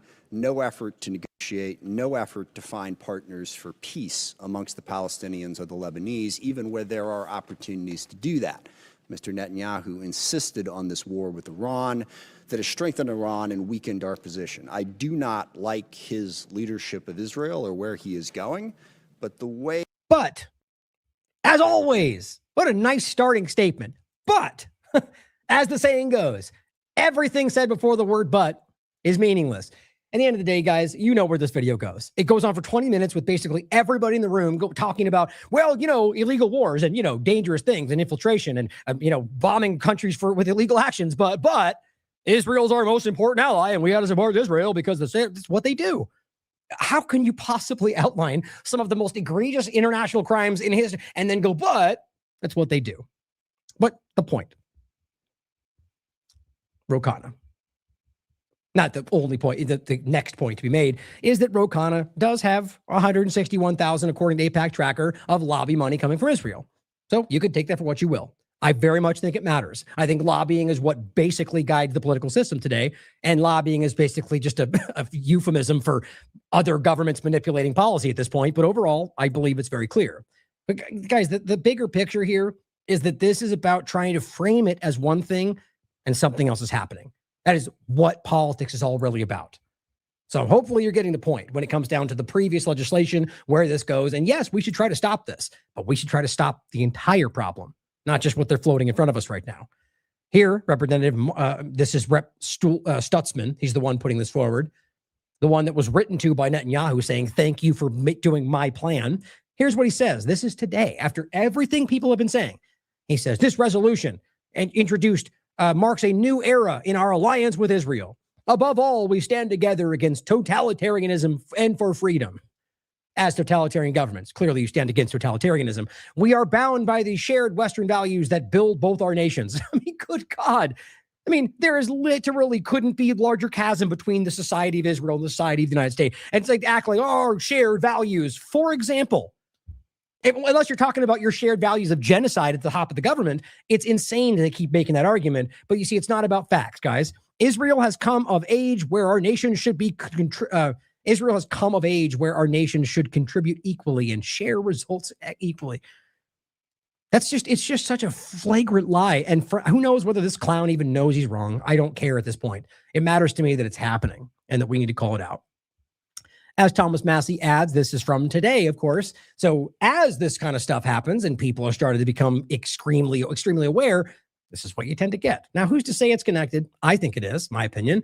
He says Republicans, suddenly, after all this is happening, are passing a temporary rule. And it's just temporary, right in the midst of this vote. That changes a change that will force them to vote on legislation the same day it's introduced.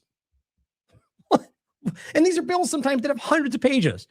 I mean, and they barely read them anyway, if not ever. And now you're trying to force in a rule where they can run through things that pass in the same day. Why would they do that? It says this shell game allows the Senate to jam the House with a spending bill not even settled.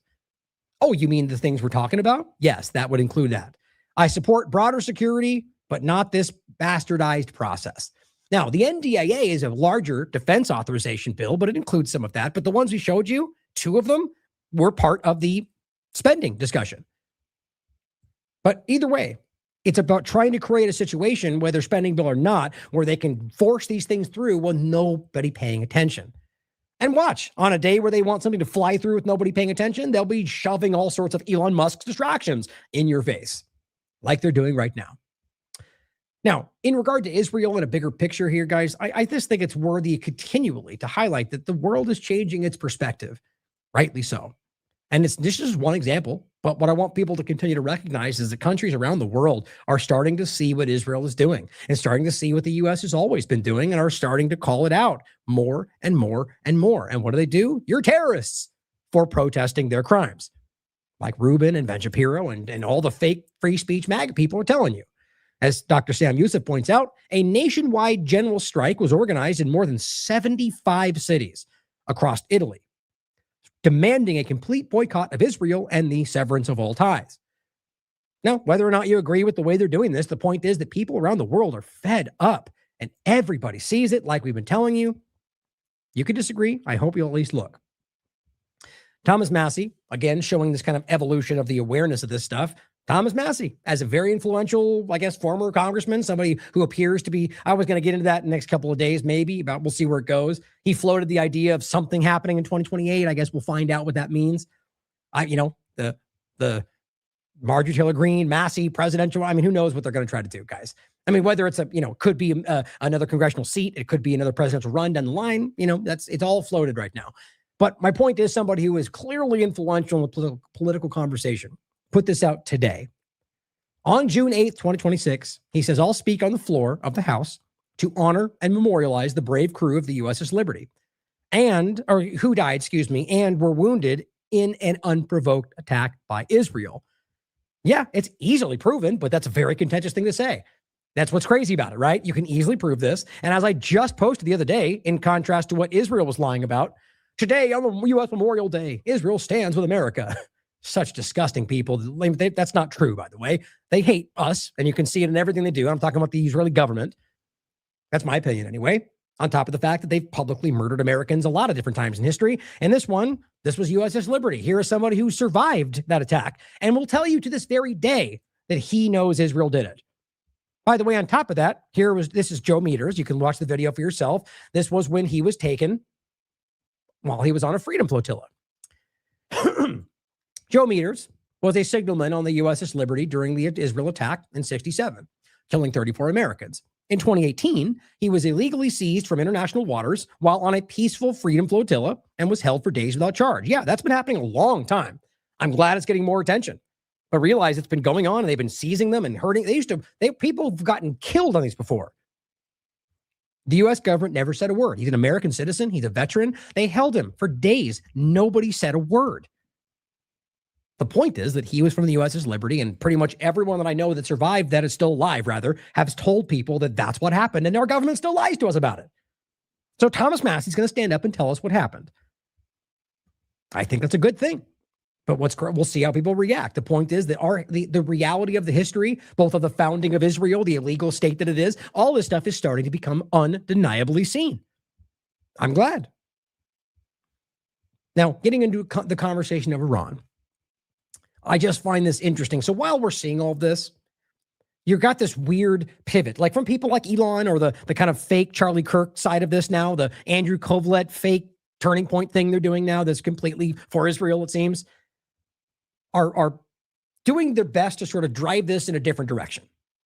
Now, in this case, you have this member of Congress, another politician who I don't support, who I think are all equally corrupt. I shouldn't even, there are obviously varying degrees of corrupt, but I look at all of them as part of a system that is inherently corrupt. That's what I mean when I say that.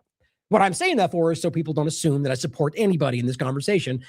You have Andrew Kovlet coming out and calling out something that this exchange was about and making fun of her because Bessent tries to do one of these MAGA things they do, or rather I take it back, the fake MAGA things, the things that Bondi and Noam all very, very clumsily did and they failed. Which is sort of the, pivoting to, you didn't do this when you were in a position, when the conversation is about something completely different than that. Or Kash Patel says, well, when you did this, you didn't do that. Kash, I was asking you about the Epstein files, right? It's like they just keep trying to pivot away from it because they know they're failing. In this case, she asked point blank about whether or not he cares that Americans are hurting because of the Iran war. His answer is to ask about whether you know who the president is in World War I, and then apparently to laugh at her because she doesn't understand her history. I'm willing to bet you that 99% of people in this conversation don't know who that president is. The idea that most people on left or right have no idea who that is off the top of her head. But we're going to pretend like it's somehow un-American of her to not know that off the top of her head. Anyway, not even the point. The point is about trying to sidestep the obvious that Americans are struggling from a war you said wouldn't happen, from gas prices you said wouldn't be this high, from food prices you swore were already going down. That's the point, guys. Biden and Trump are all doing the same thing if you understand how big this has always been, how long it's been happening. But let me play this clip for you and then make the point about Kyle Becker and the rest say down below, which is somehow that this person's not American, even though she was born in the United States. Recently, President Trump proudly claimed that he doesn't think about Americans' financial situation when it comes to the war with Iran. So I want to ask you, Secretary Bessent, do you agree with President Trump that you also do not care about Americans' financial situations? And in case you don't remember, Trump said it. As much as they want to make it some kind of out of context statement, he was asked it point blank. It was a simple question. Do you care that Americans are struggling with their financial situation? Or now he said, do you consider, I think it was, do you consider that when your choices that Americans are suffering? He goes, no, I don't think about that. I only think about whether Iran gets a nuke. How in the world you could pretend like that's taken out of context is what politics is, but lies, deception. The truth is he said it very clearly. At the very least, that he cares about your interest less than doing something Israel wants for Iran that's not based in reality. Congresswoman, who was the president during World War I? What a weird thing to do, right? I mean, and also what I sense from this is people like Bessent are being driven to do this. Like they're the kind of people you can tell by the way his demeanor is that they would have been the super professional, decorum-driven kind of person in the past administrations who are being driven by the people, the likes of the team of Trump, to do stuff like this that makes them look out of sorts, uncomfortable. Just my personal take on it. Watch. Congresswoman, who was the president during World War I? Can you? No, are you refusing to answer my question? No, I'm asking, who was the president during World War I?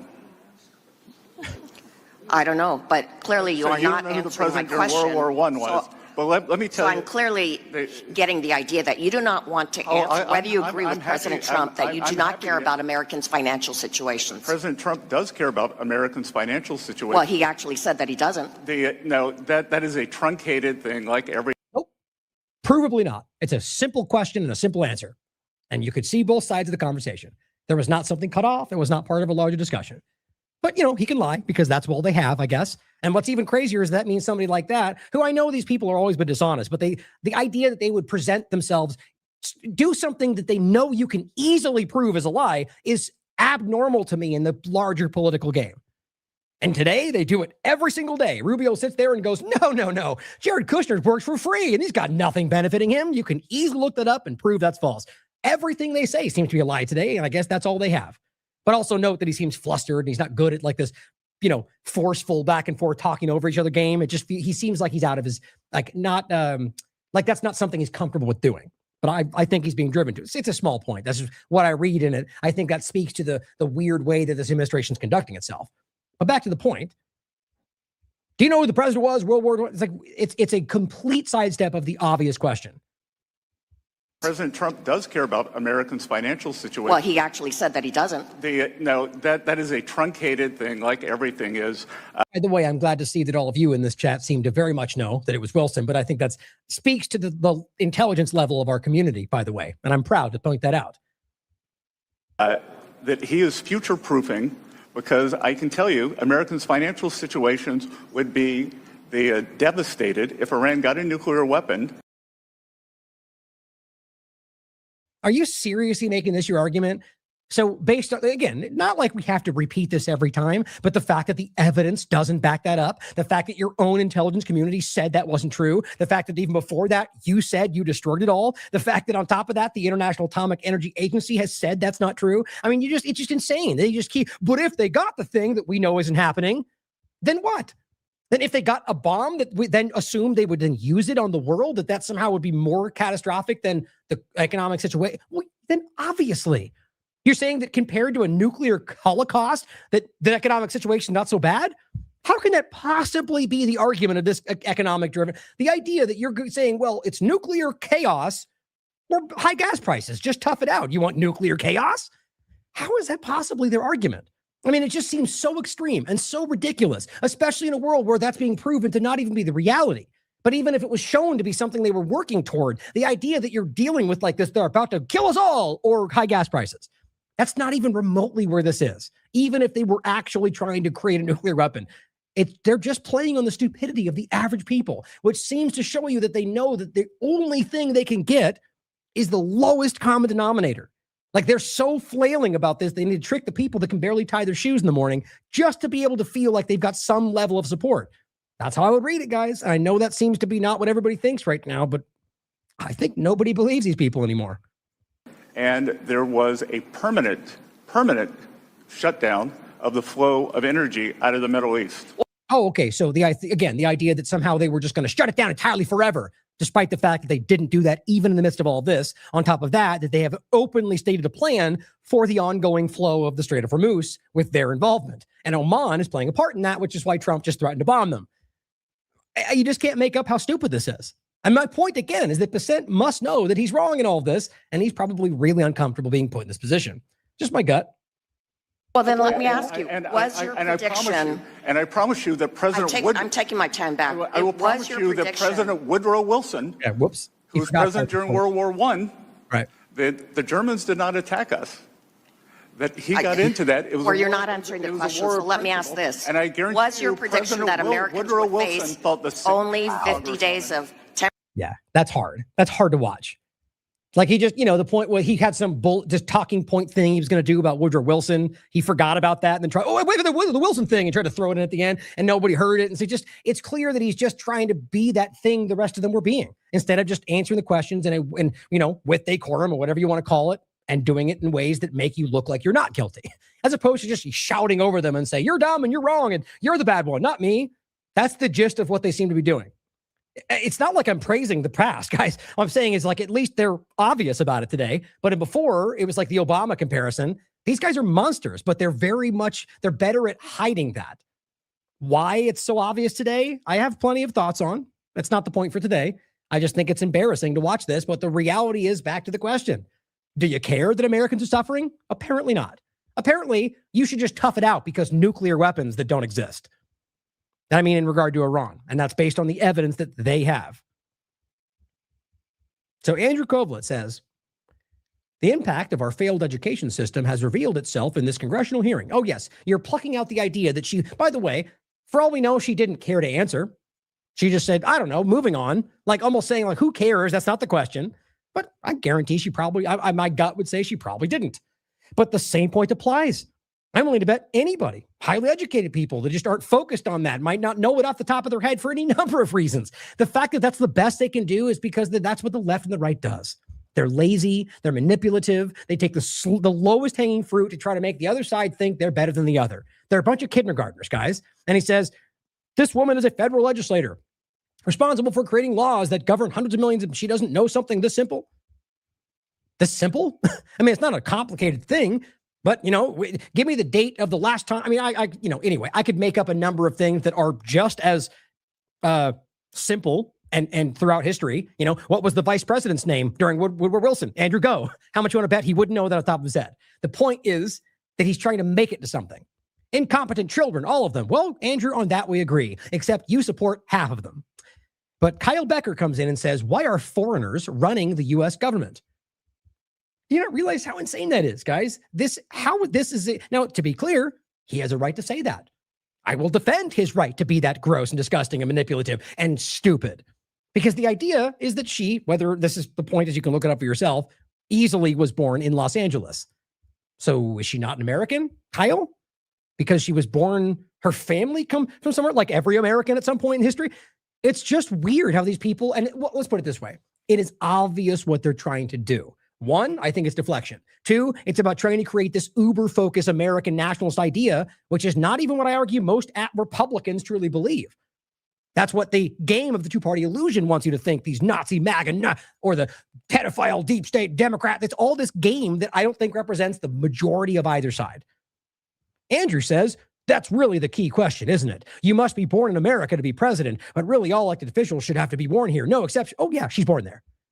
Oh, this is even funnier. Andrew, so you're griping about the fact that they don't even know this simple point of the president, and you don't know that this person you're claiming wasn't born here was born here?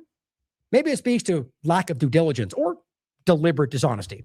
Either way, let's talk about Iran. Another important point that you should see, as we mentioned earlier, is the argument that Iran didn't actually bomb the hospital, or the airport. I find this very interesting for many reasons. Now, unless there's been new information that came out over the last hour, I haven't seen anything updated on this. This is the Daily Iran News, not an official account necessarily, saying this is the U.S. AD from Kuwait. It failed. It struck the heart of Kuwait. So all you're seeing is the missile shot up to defend against something, and it swings back around and hits what they argue is the airport. Now, this is not new, by the way. Now, there's a few ways to look at this. Like we talked about the discussion of the soccer players in, where was it? I think it was in the Golan Heights, right? Where it was a Druze community where they claimed it was, who was it at the time? Was it Iran at that time? I forget. Anyway, the bombing was not Israel. It was somebody else, and they killed those children. Except when you can easily see the video, which we showed you ourselves, of the Iron Dome literally firing a rocket that came back around and hit that exact spot. It's on the record. And I showed this, and it's verified. It's not AI. And so at the end of the day, they just ran with the lie, claiming it. And they either deliberately did that because they wanted to blame it on them, which is not far-fetched at all, by the way, or that was a mistake that they just decided to use so they wouldn't be in trouble for it, or at least seen for doing it. So this is one of the possibilities. As Daniel McAdams says, Iran did not attack the Kuwait International Airport. The United States did. That's his opinion based on this information. Now, Iran, as we'll show you next, has publicly said they didn't do that. There's no reason we should blindly take what they say at face value. But considering the reality of the information thus far, you've got one side that has been consistently lying to you. I mean, almost every single time, quite frankly. And the other side that hasn't. Now, that doesn't mean they're not lying in places we haven't seen. It doesn't mean that they're not just as capable of deceiving you when it's in their benefit. My point is, right now, it's obviously in their benefit to not lie to you because 1,000 reasons we've already gone over. So with that being considered, that the lean would clearly be toward the group that's not lying to you. But that's not, we wouldn't assume is the point. It's just information. And as it goes forward, I'm sure we'll get more. I think it's worth considering, though, like I pointed out yesterday, that it's something we should question. We shouldn't be taking at face value that we just know they did that because U.S. intelligence says. The same U.S. intelligence that's been caught lying incessantly. Or the Israeli intelligence, because that's all it really relies on. Because what you have is Kuwait, who is clearly in line with them, who is pointing to CCTV video and saying, we can see this. And then saying what we see is in line with what we think Iran is using. That's about it, guys. And then U.S. intelligence, the rest claiming they know it was them. But we already proved to you in the past that Israel has done this with drones they claim were from Iran, proved to you in the beginning of this dynamic that they already did that. We showed this before. This is what they're known for, guys. So think about that. But continuing in the article here, Kuwait says Iranian drone hit airport and killed one as ceasefire is tested again. Iranian drones, this is on the 3rd, yesterday, heavily damaged a passenger terminal at Kuwait's main airport Wednesday, killing one person, wounding dozens, and briefly closing the airfield. The latest in back and forth attacks by Iran and the U.S. that test a fragile ceasefire, period. You gotta love how they don't say, so U.S. intelligence says. Because you understand, guys, this is not verified right now. It's coming from their information and what Kuwait says they saw on the CCTV, which even if they are accurate what they saw, is just a drone. Anybody could fake a drone that looks like anybody else right now, guys. That's not very hard to wrap your mind around. So it's worth questioning. And of course, they test a fragile ceasefire. So that alone should make you take this not very seriously, this article itself. But it says Iran denied causing the damage. I think that matters. Not that we should blindly trust it, but that they put out a public denial would matter. Now, I would argue if they were lying about it, it makes sense. Because if they maybe did this and didn't intend to kill civilians, they wouldn't want to own that. And I could see a world absolutely in which either side would hide something they did that they wouldn't want people to see. It says, we've been hitting them pretty hard, Trump says, when asked by reporters on Wednesday if the ceasefire remains in place. And we'll talk about this in a second, how dumb this is. He goes, I'd say it's a part of the world where this ceasefire is when you're shooting more or less moderate. Oh, is that what it means, Trump? No, a ceasefire has the same definition everywhere in the world, except for you guys, is the point. He's literally saying, well, when there's bombing a little bit, it's the ceasefire. What a joke, guys. It's just embarrassing what these people keep doing. Now, don't forget, as we'll show you again in a second, we talked about yesterday, there is a base in this airport. By every definition of what we've been using so far, and I mean the reality of international law, that would be a military target. So it's important to see that again. And even the conversation that was put on top of that no, that was about them moving away from military. I'm going to show you that's not true using the article that we showed yesterday. In fact, very clearly shows you just a change of structure. It's still a military base for the U.S. Continuing, it says, in Washington, House Speaker Mike Johnson said he, Trump, Vice President Vance, and Rubio huddled for 3 hours. I don't believe that. At the White House Monday, as Trump worked on that final piece in getting commerce flowing. What they're pretending, by the way, that you can easily demonstrate it's not true, is that they were somehow working on this piece of the deal that they needed. Guys, you can keep seeing, as I've said 100,000 times, that Iran is still demanding the same things they were in April. Yes, they're still taking mediator notes through Pakistan and everybody else, but the idea that somehow Trump and them are working late in the hours to work out this piece of the deal, there's nothing changing. Iran keeps saying no, and they keep coming back to the table and pretending they're dealing with them. Now, today, maybe that changes. I don't know what they're saying today, but you can look back every single time and see that that's the way it's gone. You can't keep pretending he's in the place of strength when every single time they say, no, we don't want that. We only want this. Oh, you better make a deal or we're going to bomb you. And then they do it again. They go, no, we don't want that. We only want this. Over and over and over and over and over, you show that they continue to stand by that. So here, you have to know they're lying about this. They want you to think they're working night and day to get this deal done. It's just pathetic. It's pathetic. And what I mean is you need to understand that it's not a statement of opinion. You can prove that hasn't happened up until yesterday. The Revolutionary Guard acknowledged that it targeted the headquarters of the 5th Fleet and the U.S. military facilities in another country. Both the U.S. and Iran said they were retaliating for earlier attacks and attempted ones. Yes, but what's funny is you can clearly show that that wasn't the reality. They made up stories about mines that plenty of other people on all sides of the conversation. And I actually read an article from an admiral that made the argument that there were no mines based on deductive logic. I said the same thing. And so they say we're stopping boats with mines and they bomb Iran and southern Iran or in the Strait of Hormuz. And then go, but the ceasefire still maintains. And then Iran decides to do something back. That's what actually happened. And so it's real. And you can obviously see these things. There's plenty out like Rubin that will just go, that's a fake news story because Trump said, and just pretend that you're wrong because they're the adults in the room. Everyone's laughing at you guys now. I hope you understand that. Both the U.S. and Iran said they were retaliating for earlier attacks. Netanyahu told the American business news channel NBC that Iran was playing with fire. But he said any decision about whether to scale up a military response would rest with Trump. Isn't it funny how somehow Netanyahu can dictate policy and dictate Trump's actions and decide whether deals happen, but then, but it's up to Trump. He decides. Guys, it's so obvious who's playing this game. The U.S. military said it launched strikes on an Iranian military ground control station on Qasem Island in the Strait of Hormuz. Iran's foreign ministry said a telecommunications tower was struck. It called this attack and others acts of aggression. I mean, how would they not be? You're talking about attacks while Trump says he's in a ceasefire. Now, again, remember, there is no ceasefire as of April because they violated it with the blockade and the continuing bombing of Lebanon. The only reason it's illegal for them to do any of this is because the entire war is an illegal act. But if you claim it as a ceasefire, then violating that would be the act of violating the ceasefire. So the point at the end of the day is it's an act of aggression no matter how you spin it by the U.S. and Israel. That violated what they claim as a ceasefire. So keeping that in mind, here is this article about the location in that airport. Now, this is from May 24th, 2019. Now, as best I could tell, this is still the current reality. This is from the Defense Logistics Agency. Cargo City officially opens as new gateway in Kuwait.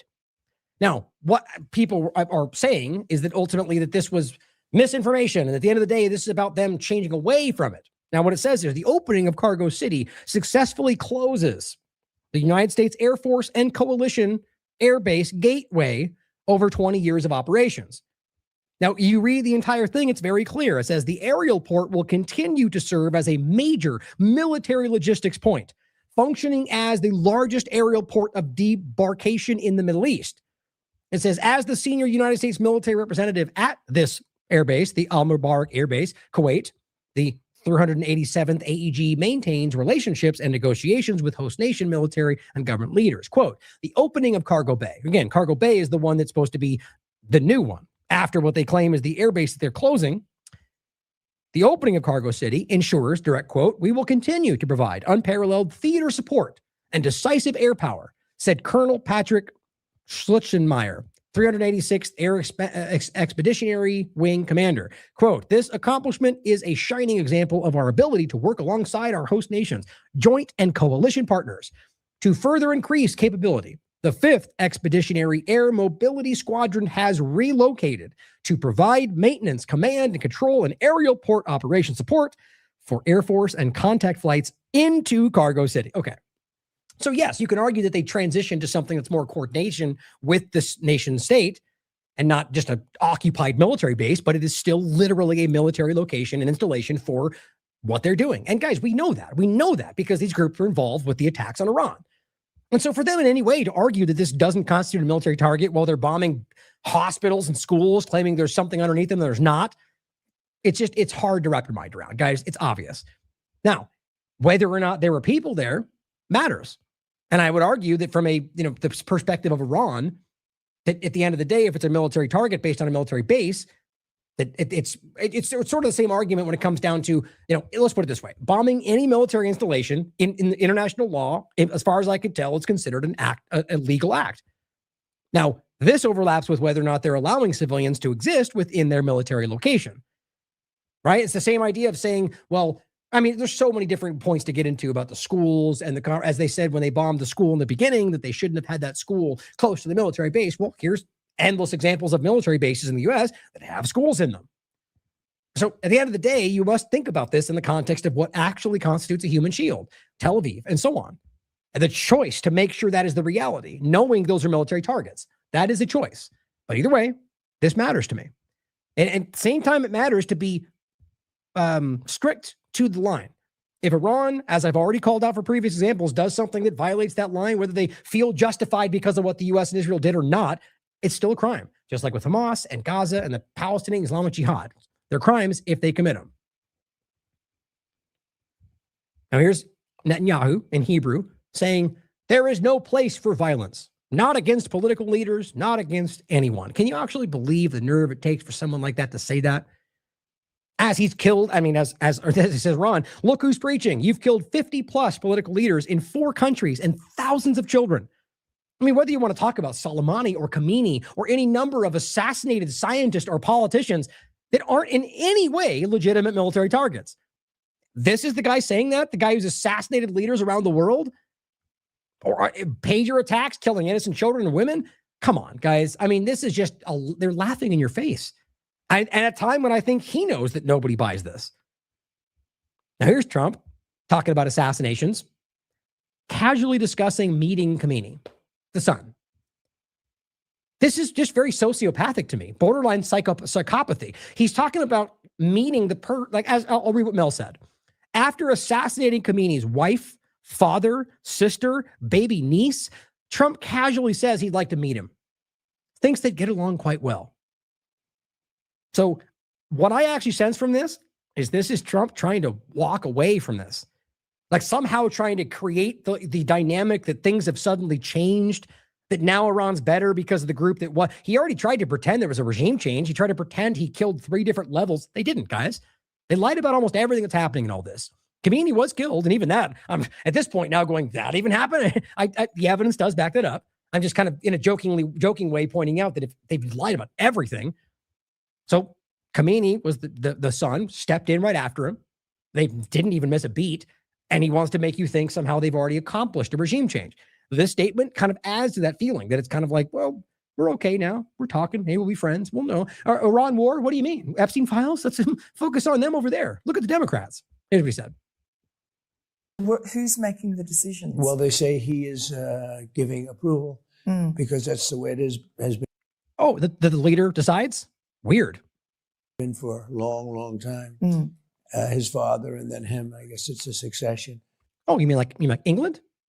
You mean like plenty of the foreign countries that you work with on a regular basis, like Saudi Arabia? What a hypocrite, guys. And he knows this. He just plays on the ignorance of his followers. That's all it is. But we seem to be getting along quite well. Would you like to getting along quite well? In what way? You guys aren't meeting. The only people are even getting messages through the mediators are the team you have, not you guys. The idea that you are even in communication, getting along quite well, even if you pretend the negotiations are that they're not getting along quite well. Guys, he just makes things up. That's what they all do right now. And by the way, so too have all the politicians in my entire life. They just are, I guess, better at it. Not so clumsy. I don't know. Meet him or meet any of the Iranians in person? I've never thought of it, actually. It's a very good question. Would you like to meet him or meet any of the Iranians in person? I've never thought of it, actually. It's a very good question. I'll think of it. Yeah, I'd like to meet him. I like to meet everybody. I'd like to meet him. We probably will meet at some point, depending on how it all works out. Just casual sociopathy. No big deal. It's incredible. Okay, so to finish with some important points on the War Powers Act, the discussion of what's happening in Lebanon, Gaza, and the West Bank. This is interesting because, by the way, it's been discussed. Rubio came out right in the beginning and told you, we did this for Israel. We did this because Israel was that Iran was probably going to attack them and Israel was going to go first. And so we had to do it first. Like basically driven by Israel's actions. Trump then kind of tried to deny that, but then doubled down on it like a week later. Here he says, Israel needed us. They couldn't have done it without us, which probably is going to bother Netanyahu, by the way. This is this little game they play back and forth. But either way, it's support, guys, that they are doing this together and that you're at war with Iran for Israel and Americans have died. It is separate. But Israel, hey, look, they've been a great partner. Bibi Netanyahu has been, for me, a great partner. For other you. People, not so good. For me, he's been very good. We were very effective, what we've done. And they needed us. They couldn't have done it without us. Couldn't have even come close. And they needed us. And they got us to help them with a real problem because Iran was a real problem. Yeah. Well, what's funny is he's being way too honest about this, like off the cuff, right? That, yeah, they did need you to do it. Israel wouldn't have even remotely. I mean, you're failed, by the way. You're still failing, it seems. But Israel wouldn't have been able to get their feet off the ground without using the U.S. military, as they always do, as most Americans are starting to call out. And Trump has the nerve to stand up and go, well, they needed us. They couldn't have done it without us. No, duh, Trump. That's what we're all saying, that they use the U.S. military to accomplish their Middle East goals all the time. They've been doing it for years, our entire life. I can show you the clip again of Netanyahu back in the 90s, literally sitting in front of Congress going, go after Iraq, go after Iran, go after Libya. It's obvious. And he just comes out. This is where I start to think that he doesn't even realize that he's being used. That somehow Trump's this aging guy losing his grasp on things, and he's just being he's in a whirlwind of manipulation and doesn't even realize it. Maybe he's so aware of it that he's just given up. I mean, I don't even know how to read it, but realize that this is not the Trump that was around before. And he is just this lazy. I mean, think about saying this. Think about buying an island while you're being accused of Epstein stuff. Like all the things they're doing seem to be just bad choices. A big problem.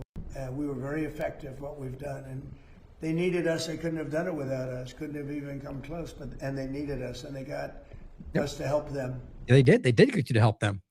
That's not what Americans want to hear, Trump. That's what everyone says that you guys have been denying. And now you just say it?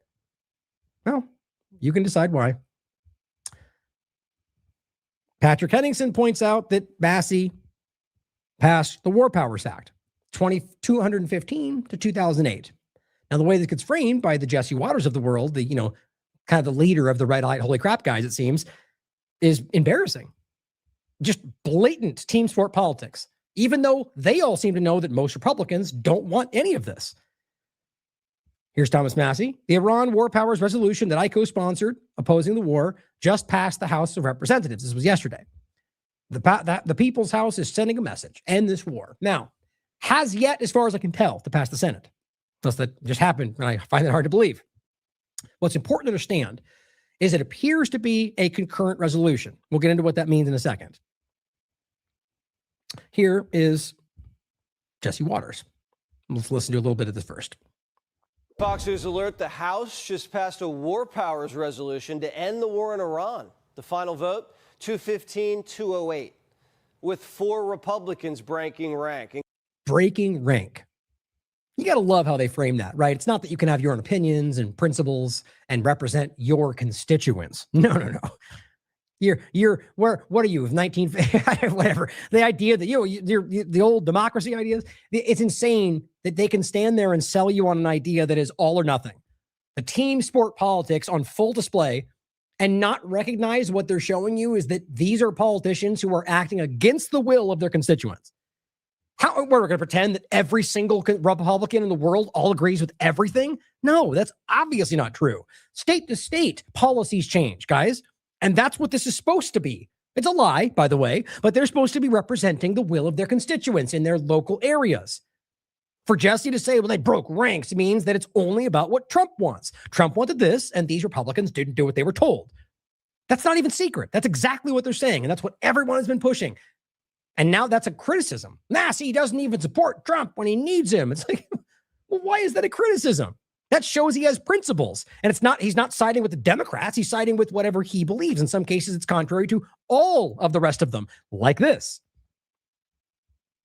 Including Thomas Massie, who just lost his re-election bid. The vote would mean the president would have to seek out congressional approval for any future military action. Oh, you mean like the Constitution says? Yeah, exactly. Now, this starts from the beginning of an illegal act, which they pretended it was an imminent threat. They proved that wasn't true by their own statements. So that carves out even the idea war powers would apply, by the way. There is no authorization for use of military force. Congress hasn't approved it. That's it, guys. This just lingers because Congress is completely inept. The point is there, and this may be where this goes, by the way, but it shouldn't have taken this long. I believe this is toothless. I think they're doing this to make it look like they want it to stop. Now, the point is clearly they voted this down in the House. They voted it forward in the House. And it seems that the Senate has to continue to, it's going to go through the Senate. I argue it's probably going to pass. But what's going to happen is that Trump will try to veto it. The bill now is going to be voted on in the Senate, so we'll see what happens there. Even if it does pass out of the Senate, Trump will just veto it. So it's more symbolic. Okay, well, but Jesse, something important to inform your audience on is that there's something different than, there's different forms that can show and rather that can come forward. And one of them is a concurrent resolution, meaning it's not two separate things coming through different sides that come together, but rather one that is voted on by both, which is what this is, which would mean he's not allowed to veto it. The problem, though, is that there's no legal mechanism to stop him from doing it anyway. And we keep highlighting this because realistically, the concurrent resolution and the idea that they can't veto that has never really been tested in the sense of a structure like this going, we don't care. Sort of like the idea with the constitutional violations or any number of things that Trump just goes, sue me, I don't care. Article 2, I can do what I want. Even though they keep losing, they just stand their ground. And Congress never does anything about it. Because the only mechanism through which they can do something at that point is for Congress to impeach them. Because what he's saying is, I don't care about any of the things we hold sacred. I don't care about the Constitution. I don't care about the law. I don't care. I'm going to do what I want. And okay, well, that's belligerent. It's like saying a president is going, I can do whatever I want all day long. Pretty much what Trump is doing. That would mean Congress has to stop that because that is even if it's more so the reality than we want to believe, supposed to represent the challenging of the check and balance system. That's when you're supposed to impeach a president. And then it's supposed to show future presidents, well, don't do that because you'll lose power. And that's supposed to be how that works. The problem is that never has this happened since what? I mean, technically Trump was impeached, but not removed, right? And the same thing with Clinton. Like it's like this game that's played. At the end of the day, it never really actually makes them accountable. I think Nixon was the last one that actually got removed. And even that, I think he removed himself, first of all. But at the end of the day, what we're talking about is a situation where Congress has given up its ability to actually check the power of the executive branch. And so back to the point is that this is a resolution that he's not supposed to be able to veto for obvious reasons, because we're talking about something that Congress has put forward to check him through the War Powers Act. And for him to go, well, never mind. Why is it even there? Now, realize that if it wasn't concurrent, the idea would be that you have to have 2/3 majority from both sides after he vetoes it to try to overrule that. And they could. It's happened. I doubt that would happen, though. But we'll come back to that in 1 second. The idea being continually that this is something that, before I stop the video, let me see if there's anything less. In other news, someone might have to clean up his cave because someone's coming over for dinner. The people were. God, these people are so dumb. That's what I forgot this was. Clean up his cave. They're talking about Kamini, by the way. Like, they think we're that dumb, guys. Trump's going to come meet him now. Like, this Jesse Waters is embarrassing. I mean, I honestly think these people, he's kind of like the Don Lemon of the Fox News. It's a role they're playing. It's a game, guys. These people are embarrassing. And the idea of how they, look, the breaking, red light breaking, he is the red light breaking, holy cow, guys. He's even made that exact statement. Holy cow, breaking red lights and shared old content. The same thing.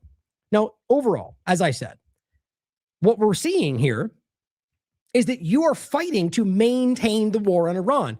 Take a second and think about that, right? Despite Trump promising not to do this at all, the Republicans are now voting in line with the, I'm trying to read it at the same time. The point is, at the end of the day, this is something they said they would never do, right? We're not going to go to war with Iran. It'll never happen. And now you're trying to call out Republicans who are voting to keep that promise. I mean, you just can't make, this is why I keep highlighting that normal people who are not blinded by team sport politics, they see these things. And maybe that was the breaking point for a lot of them where they go, gosh darn it, I was hoping I was being lied to by the fake news media. This is just silly. This is obviously you guys fighting to keep the war going. Why would we support that? You promised us it wouldn't happen. So that's where we are. I just simply said, try adding a few more red lights, Jesse. Maybe it'll make that less ridiculous. So here is what Thomas Massie said. 4 of us respected the Constitution because he's calling them out for, as he said, betrayed the party. Well, if the party is breaking the Constitution, then people standing up against them are the ones fighting for the American people. Here's what Justin Amash said. Members of Congress don't swear an oath to a political party. They swear to support and defend the Constitution against all enemies, foreign and domestic. 207 Republicans betrayed their oath. He's right. So before we get to what Robert Barnes says, well, actually, I forgot. I've got some legislation we can reference to that point. But as this person responds to Barnes, who says Trump vetoing the war powers resolution is constitutionally irrelevant since only Congress can declare war. Now, he's a lawyer, so you take his word over mine if you want. I kind of feel like that's not exactly what the legislature or the, I don't believe, it will go through the actual, what am I trying to, it's not documentation, but I guess outline of the war powers resolution, because it's not technically the war powers resolution. It's a summary of the information, whatever you would call that. So overall, my point though, is that if you read the information, there is a world in which a War Powers Act resolution, if not concurrent, can be vetoed. So that, I think that's worth knowing based on what he says there. And it goes, and their rejection of war in the context of Iran makes any further military action by Trump against Iran an unconstitutional, impeachable act. I agree with that from the base anyway. Greg says, we've got over this, Robert. The president has the power to make war. God, these people are so hung up on the basic, just Article 2. Do you even know what that means? Now, and he's wrong, by the way, as Robert calls him out. And he says, well, that doesn't exist in the Constitution. He has the power to command forces entered into war by Congress. It's very simple. And here somebody is going, Article 2.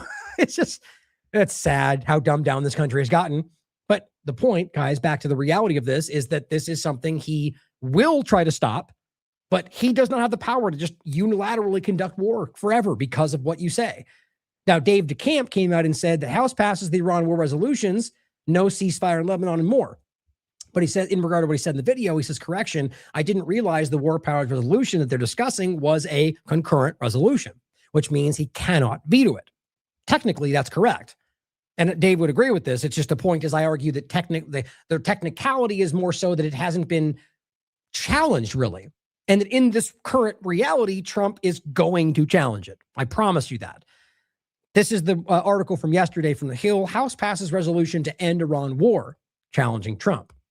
It says lawmakers on Wednesday passed legislation designed to force Trump to end the Iran war, marking a victory for Democrats and constitutional purists who say the conflict is illegal without explicit congressional approval. See, don't you love the way they frame that? As if all Democrats are constitutional purists. It's so shockingly not true. But left-right paradigm, guys, everyone's lost in it, it seems, in the mainstream and mainstream alternative. But my point simply the same as anybody who either has a political reason to do this or actually somewhere within that agrees with the Constitution are on this side of it. I think most of them are about personal opportunists, profiteering, but that's a different story. The tally was 215-208 for Republicans, Massey, Fitzpatrick, Barrett, and Davidson joining with every Democrat in support. Again, I think it's quite obvious that almost every Democrat supports a war on Iran. They just don't support Trump's effort to do it, or rather in a political way, they want to use this for their own benefit when really they don't want it to stop at all. That may sound confusing to some people, but the longer you pay attention, this is kind of always how this goes. They'll take these political wins by standing against something they know is inevitable. It's constantly happening. The development or something they will also help make sure happens behind the scenes. The development is largely symbolic.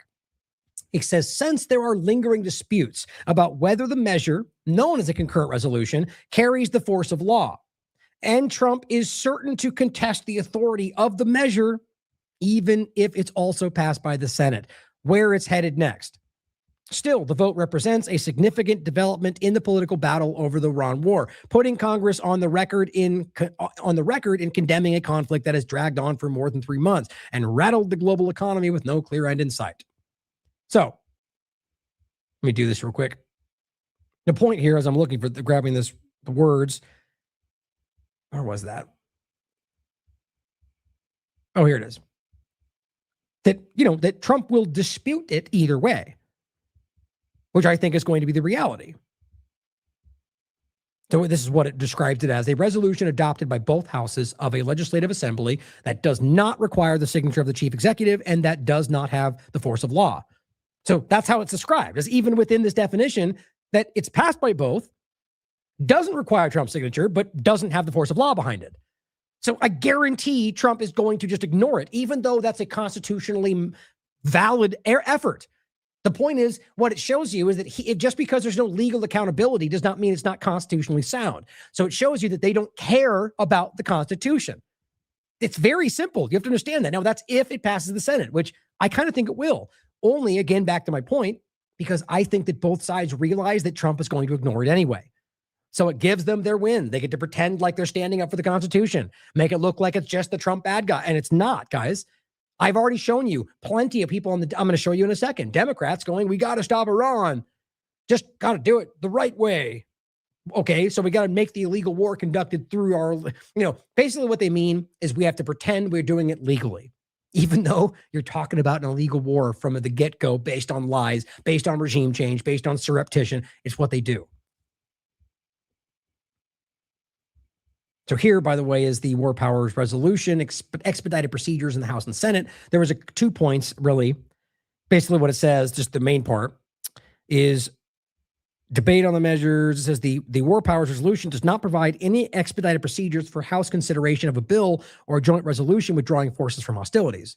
Like any bill or joint resolution, the president would have the option of vetoing it. Alternatively, members of Congress may introduce what they call a concurrent resolution at any time directing the removal of armed forces, period, without Trump's ability to stop it. But again, he'll simply just ignore it and no one's going to do anything about it. That's how infuriating this is, guys. And that goes back to a lot of the ICE conversation, the idea, in the deportation of Americans, what they're doing. Now, this is another example of how they're trying to deflect. So while that's going on, you get them pumping out all this is, by the way, is Walls. This is the guy who got caught using an Israeli intelligence app to, I would argue, relay information from the White House. It was simply archiving all the signal messages within the inner circle of the White House. It's all very easily documented. It got called Signalgate, in case you missed the beginning of the show. And this guy was in the State Department. Now he's an ambassador somewhere. He shoved to the side. Get out. We don't want this guy. Why would that happen? You get exposed for basically and you just get pushed to the side. That's happened with a few people in this administration. I find that to be insane. But here he is coming on Fox News. I just spoke to President Trump 20 minutes ago, he says, and he told me this.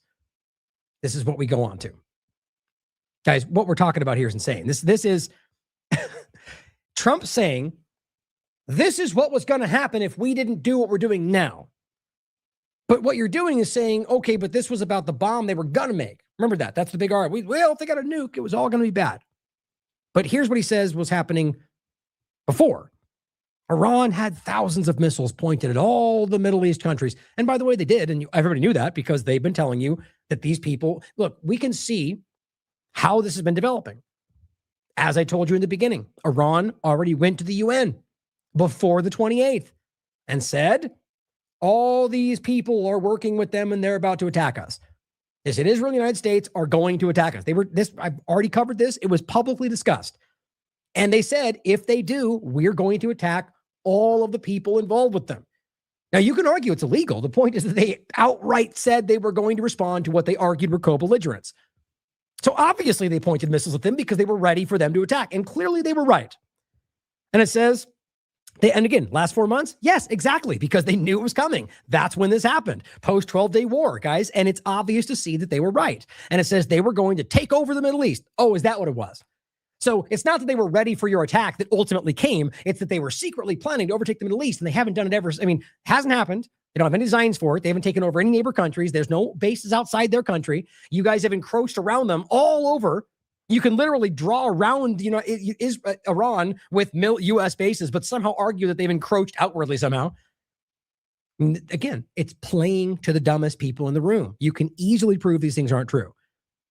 They were going to control it all. The UAE, Qatar, Oman, Saudi Arabia. Oh, weird. Who influences them right now? And it says had 1,200 missiles pointed at these countries. Yes, again, the last 4 months, obvious. And they publicly said this. It's like claiming that Iran publicly discussing the 60% enriched 1,000 pounds of uranium that was on the record with the International Atomic Energy Agency that they said was within their safeguard agreement on June of 2025. I've shown it 1,000 times. And then have Witkoff come out and say they were bragging about how secretly they had 60%. Nope. They can't be bragging about it in this meeting if they were publicly saying it was within safeguards in June of 2025. But they know this, or Witkoff may be too dumb to know. I don't know. But these people all know they're misleading you. They're playing to dumb people who don't understand what's happening. Don't be taken by it, whether you're smart or not. Realize that you can do your due diligence and see these are lies. All these nations were afraid of Iran. They're not anymore. This is just embarrassing, guys. And so what they're doing, what Trump did saved us all from the thing that was about to happen. Well, shoot, you're glad for you guys. I'm sure you're glad you can't prove that at this point. Right? You just get to point back to the thing that might have happened, should we not? Like, it would have been worse if you hadn't taken the shot, right? That's always what they do. Now, check out the article. State Department revealed to be using an Israeli intelligence linked chat app involved in the Trump admin hack. Very little conversation about that, despite how big a deal that was. Now, here are both the Democrats and Republicans telling you why we have to stop Iran. Not new. It's always how it goes. We're there and we're in this war. We have to get the uranium. We can't just go home after we've lost 13 Americans. We've spent. Always how that goes, guys. Always. You use the people that you said would never die to justify why you have to go now. We're committed. We can't just let them die. Well, we didn't want to do it in the first place, and you forced us into it. Right? The idea that you're using their death to justify more death for Israel is it's grotesque. And these people are all part of this, guys, and you can watch them. Look at their track records. Look at what they voted for. They all very much understand what they're doing, and they know they're not fighting for you. I mean, that's my opinion, obviously, but based on their records of what they're doing and their basic understanding of what Americans are yelling about, I argue it's pretty obvious they know that. $25+ billion, and now the Iranians believe they can close the Strait of Hormuz whenever they want and disrupt. Nope. Hasn't happened as far as I can tell. But the reality is they certainly have always had that security possibility, which is why it's always been this. The conversation of the last 20 years, at least in my experience, has always been that should something happen like this, Iran might shut the strait down. I've been hearing that my entire career, and somehow it's this new story. Nope, it's always been there, and they've never done it until you illegally bomb them. Funny how that works out. International trade. We have to get the uranium. That has to be part of the deal. And look. And that deal was made before you bomb on the 28th. It just goes round and round, guys. You can prove that they already agreed to that. The foreign minister of Oman said, we're about to have peace. They agreed. I've never seen it before. They agreed to give up their enrichment, to give up all of their, and they bombed them that night. You can't make this stuff up, guys. Israel did it to stop the deal. Now you're going, we need to get the stuff that they already agreed to give us. We can't let them close the strait. They only closed because you bombed them. It's just, everyone sees this. These are points made every day. And here they are, knowing we know that and yelling about it anyway. We need our European allies, and we need, our world allies to try to, our Middle East allies to try to force this deal. This wasn't just, the United States and Israel. This was our Gulf allies who wanted to make sure Iran did not get a nuclear weapon, because that would set off a nuclear arms race in the entire Middle East. Nope. Again, very easily proven. You can go back pretty much every year and see that Iran has put forward an offer for a non-nuclear Middle East, and every Middle East country signs on to it. And who doesn't? Israel. It's happened countless times over the years. And then they just don't do it. So every country is very aware of what's going on. They just are being cowed by the U.S. and Israel. Guys, the evidence is all there for you. Always. If you're watching Fox and CNN, you're probably not even aware that stuff exists. So I think it's critical that whatever deal eventually gets done, and I want a deal, I don't want the war to continue, the deal must include getting all of the uranium, the nuclear dust, and the dismantling of the 3 underground facilities. Oh, you mean the ones that were obliterated? Got it. Okay. Well, what's funny to me, though, is that what you're saying is we have to get in a war, end of the war, but we have to get these things first. Oh, so you don't want an end to the war. You want what you want first, which means you'll fight until get that, and then we can end the war. But we want to end the war if we get what we want. Those are not the same things, politician, but they know that, right? They know that. They know what they're doing. The game is we want to get what we want. And we'll frame that as Iran's keeping the war going because they won't give us what we demand. This is just basic U.S. policy, guys, and it's becoming very obvious. Now, I said there's only one party, the pro-war, pro-Israel party. And they'll lie us into wars for their benefit and then use the very American deaths that they swore wouldn't happen in order to rationalize continuing the war they swore would never take place. All of them. Caitlin Johnstone points out the, I guess, mission creep of Trump's stupidity. How do you define a ceasefire, Donald Trump? Define ceasefire. How do you define ceasefire? Now realize he's in a moment going, okay, clearly, if he has any level of intelligence in regard to like U.S. intelligence, then you're very aware that they've been violating the ceasefire, that you have violated the ceasefire. You're not dumb. I mean, not that dumb. So point is, he's sitting there going, okay, crap. So what do I have to, I'm arguing anyway. How do we answer this without making it very obvious that we're breaking the law or that we're the ones violating? Like you can do one of two things. You can say, well, Iran's the one that started it. They violated it and we responded. Or you could just go, well, bombing things is how ceasefires work in the Middle East, which he went with option B. Pretty much the way it is. It's a different part of the world. I'd say in that part of the world, ceasefires when you're shooting in a more moderate manner. They laugh at that, guys. They laugh. No, that's you in Israel. That's what you guys do. Or the UK or the Western nations. They're all part of your little conglomerate. That's what you do. Look throughout history. I made this point with Yemen and Saudi Arabia backed by the United States. You could go down the list. They take advantage of these ceasefire means you take more territory and blame it on them. Pompeo, Bolton, it's what they do, guys. And so you're pretending that a ceasefire means you keep bombing? Well, ask Lebanon, ask Gaza, ask Syria, ask any of them if that's the reality. These countries are actively fighting to stop the belligerent war against them. That needs to be pretty damn obvious at this point. So why in the world they would continue to try to make the thing continue? There's plenty of reasons you could argue why that, maybe they want it for this one. My point is, if you're using deductive logic, Occam's razor, basic stuff, it's not always the absolute truth, but you have to start to see that every one of those answers ends up in the same direction. None of this is in the interest of Iran. None of this is what they want. Every single day you see them take action that tries to bring this to an end. And every single day you see them do things like this. Doesn't take very much intelligence to understand where we are. As Caitlin Johnstone says, that's the definition in Hebrew and American English. Everywhere else in the world, that means both sides are ceasing fire. Yep, pretty simple. Now, Fox News comes out and says, Hezbollah is rejecting a proposed Israel-Lebanon ceasefire that could impact broader negotiations involving the United States and Iran as well. So this is another effort to try to rather divide or remove Lebanon from the conversation in the sense of how, well, I say that confusingly. So they are part of the ceasefire. Iran made that the case. No, and again, demonstrating that they're the ones dictating these points. They said, we don't care what you say, Trump. We don't care what you guys say. Lebanon's part of it no matter what. And they've maintained that sense despite what Trump and Lebanon and Israel trying to kind of maneuver. If they were in a weak position, they wouldn't be able to dictate those things and maintain them. So the point here clearly is that is Lebanon, and by the statements of both Israel and the United States, Lebanon, they claim, has always been part of what Iran is doing. So why would it not be part of the larger agreement? But at the end of the day, now they go, no, it's totally separate. Lebanon's here, you guys are over there. It's not part of the agreement, but it is though. So now what they're trying to do is claim Hezbollah is the one rejecting that part of it. But you see what they're actually pointing to is the Israel-Lebanon discussion that Israel's been violating every single day, literally every single moment that I'll show you again today and every day yesterday, every single day as far back as you can look. They're currently occupying southern Lebanon. They're taking more territory every day, and they're continuing to bomb in the middle of densely populated civilian areas. And Hezbollah is rejecting the ceasefire? This is just painful how this continues. But my point is they're pointing to that as if that means that Lebanon shouldn't need to be a part of the larger ceasefire negotiation. It's not going to work, in my opinion.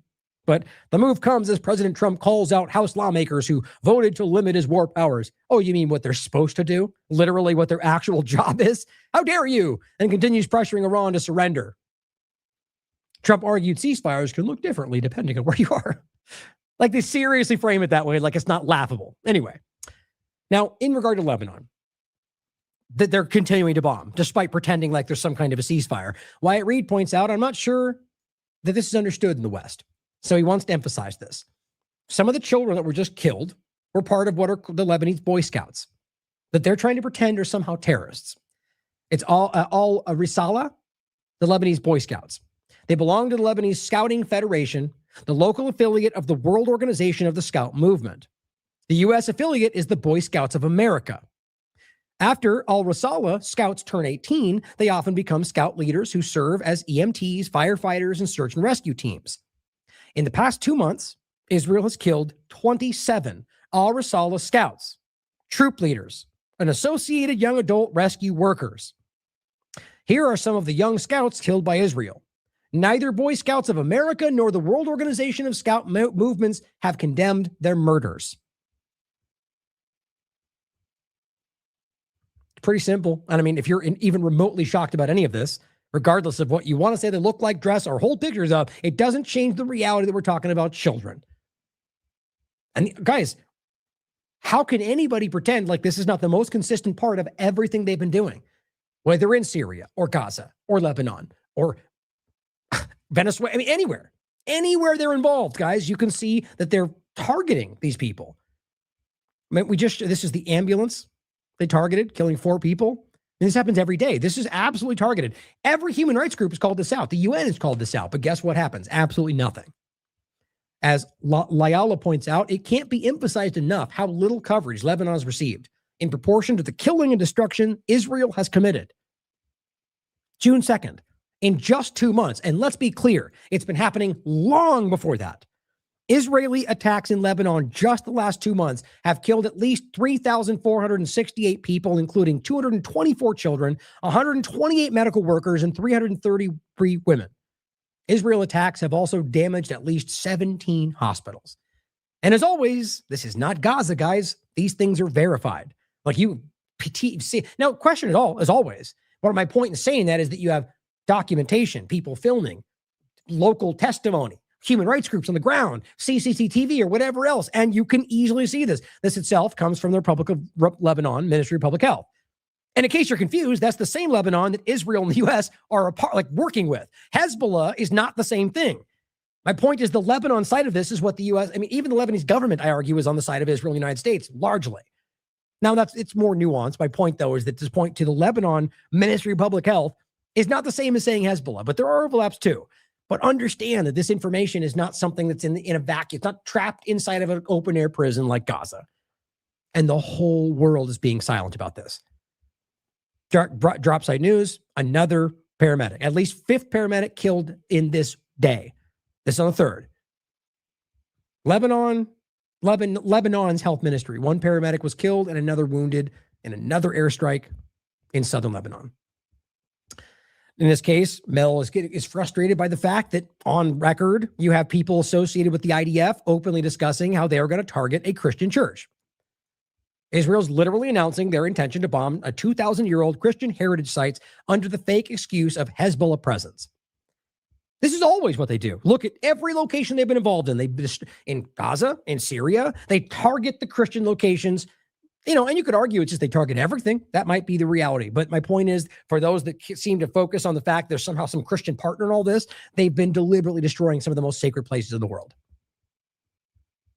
Oh, and they also spit at Christians in Israel, if that matters to you. But Drop Site News points out in regard to the West Bank, which is a pretty important story. Israeli forces have arrested female students in a pre-dawn raid. You'd think this would matter, wouldn't it? That 4 students, not IDF members who are also women, but students who are not in the military, were seized by Israel from their universities in a pre-dawn raid and are held. God only knows what's happening to them. Now, you may think that the idea, it doesn't even matter. I don't even need to explain what we all know is happening inside those prisons because of human rights groups, because of the United Nations, because of what Israel's IDF publicly told you because they stood up and protested for their right to rape Palestinians.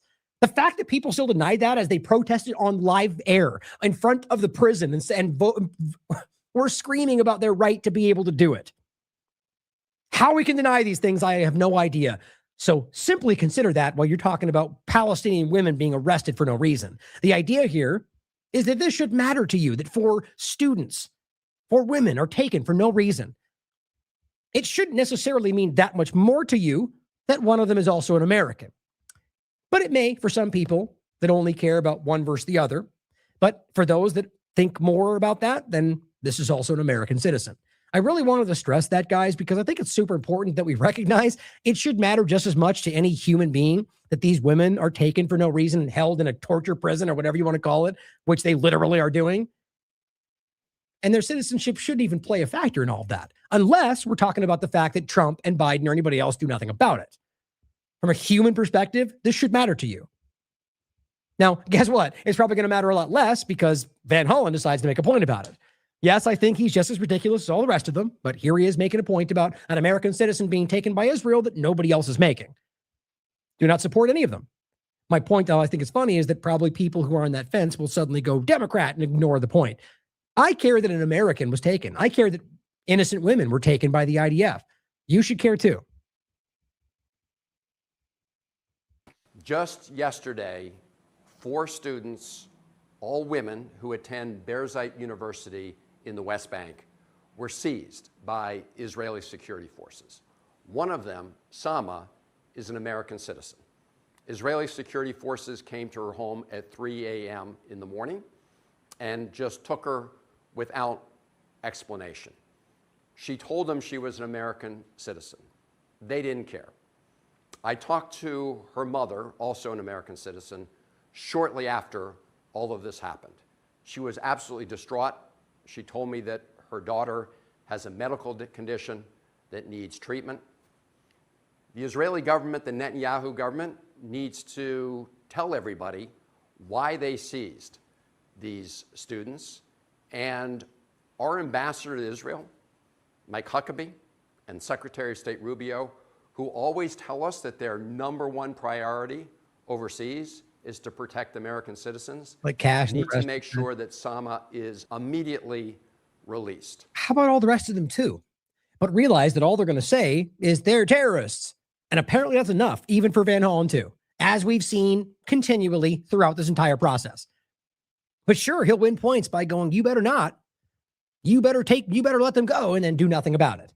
Now, maybe I'm just a little bit too jaded. Maybe he'll do something and I'll praise that too. But at the end of the day, I've seen these people play this game far too many times. It matters to me that they're taken, but it should matter that all of them are, and realize that this government has continually done this because they're Palestinian. And that you guys have done the same thing in this country at this point with Khalil and all the rest. Now, yes, maybe some of the Democrats took an adversarial stance, but you have to understand that they were doing the same thing under hate speech and woke dynamics just before that. And this goes back and forth, and they point to the other, and it's the same game. That's why you have Republicans who are still going the woke stuff and ignoring Trump doing it. And you got Democrats who are going, Trump's doing that, while they were okay with their side doing it. But I think most Americans are not even in that dynamic. I could be wrong. This has been part of a pattern. We've seen this happen before. In fact, we've seen American citizens killed by violent Israeli settlers and by security forces. And what happened, Van Hollen? Nothing. Without accountability. This has to change. But yeah, he does say that, right? But what have you done about that? Like saying this on Twitter doesn't do anything. You have power to influence. You're literally in Congress and you're going to go, guys, do something, say things. Yes, I agree that needs to happen too. But what have you done? Have you presented legislation? Are you, maybe he has. I looked, I didn't see anything. I just find this to be a little bit insulting that you're going to stand there and act like what we need to rise up and yell these things out. You should be right now doing something about that. Did you call Netanyahu? Have you said something about the criminal acts that are taking place? It feels disingenuous to me. But again, maybe I'm jaded. I am really sick and tired of the Israeli government, the Netanyahu government, taking American taxpayer dollars and then mistreating Americans. Yeah, it's easy to say that now that it's why were you a year ago, bud? Where were you 2 years ago? Now, again, we should hope that this is real. It should always be, that point matters, by the way, but it shouldn't be used to then go, so that means it doesn't matter now, which is what you keep getting. Well, you didn't say that when Biden was doing it. Well, that's probably true for some people, but it still matters that Trump is doing it. So the same point goes that I'm glad they're being pointed out. I really am. I'm glad they're pointing to it now. But where this has been very public and very obvious for a very long time, and only now. What about Joe Meters? You didn't say anything then, Van Hollen, right? He was a USS veteran, or rather veteran of the USS Liberty. But anyway, so I hope this gets attention, but I frankly think it's going to be disregarded and Trump's going to call them terrorists and, whatever else. But to finish off, but my point in highlighting it, guys, is not to act like we're screwed. I don't believe that. My point in highlighting it is so people are aware of it. So somebody who actually does care can actually do something about it, wherever that comes from. Because you have to realize what we've seen done to these people, guys. It's some of the most horrifying stuff I've ever had to deal with in my life. And it's every day in that country. Now, here are some examples, by the way. Ryan Rosbiani, to finish with some stuff happening in Gaza. The same Gaza that Rubin just can't grasp is still happening. The entire family was burned to death after the IDF airstrikes, Dave Rubin, hit a residential apartment west of Gaza City. The name of 5 family members: Anor Ibrahim Labed, Hassan Rahab Labed, and the whole entire Labed family.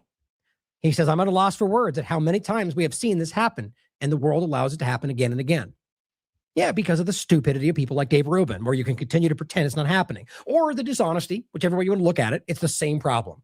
Sitting there pretending like you're dumb for knowing that this is still happening. Now, at the same time, I could point to all these left-leaning people that knew for sure this was happening that are wildly wrong about the other half of things. And that's how the partisan shame game works, guys. Got to get away from that. But my God, this still happens. It happens every single day. And as we discussed from the beginning, it was always the plan, as Netanyahu happily admits, to increase the seizure of the land in Gaza. Started with 40, then it was 50, now it's 60. Now we'll go for 70. He says, we are now at 60% of the Gaza Strip territory. We were 50, and we moved to 60. My directive is to reach 70, possibly 100%, gradually 100%. That's what they're saying. And we can't grasp that, guys? No, the point is that all of our politicians are very aware of what they're doing. They've either been paid off or put in position. I'm not saying literally every single person. What I'm saying is the momentum is allowed because of those type of dynamics. You don't think they know this? You don't think Jared Kushner being financially involved with the building of the Gaza City has anything to do with it? It's insane. They know these. He's publicly talking about the fact that they're encroaching with this so-called yellow line that is designed to somehow create a safe area for Palestinians on the other side. No, it is pushing in further and killing them as they go. You can't see this by now? And publicly saying it. We will take 100%. Yep, just like we all told you they were going to. Just like Trump and all the rest of the partisans pretended wasn't happening and still ignores it. Yeah. It just, doesn't seem to stop. But anyway, to end on a somewhat positive note, guys, I just think we need to remember, as always, that the reason that this is happening, in my opinion, is because we are seeing through it. Now, I don't really know how much more of a positive note we can get. What have we been doing this entire time, right? We've been fighting for people to see all of this, fighting to expose all of this. And it's not everything, but these are major changes. So part of it should be considering whether we're being shown or allowed to see things so it can shove us into something new. That's kind of always how that goes. But it doesn't always mean that the awareness is, manufactured. Often enough, it's something that we make people see as just individuals, independent media, and then they capitalize on that change because now they don't, they see it changing and they go, we better get ahead of that and capitalize on that to shove you into another manipulation. But overall, recognize the positive step that's happening. Recognize how clearly people are seeing through this stuff. Whether it's 5%, 10%, 70%, it's a lot of people. And you're responsible for that. What you've done in this community, in your own podcast, just talking about this online, you're reaching people, guys. And we all feel that right now. I'd like to believe. And that doesn't mean that everyone agrees with everything you see, but At what point? I mean, remember when it was, you were crazy for even considering this stuff was happening? Remember when talking about the idea that injections being given to people might have hurt them was insane? Look at where we are.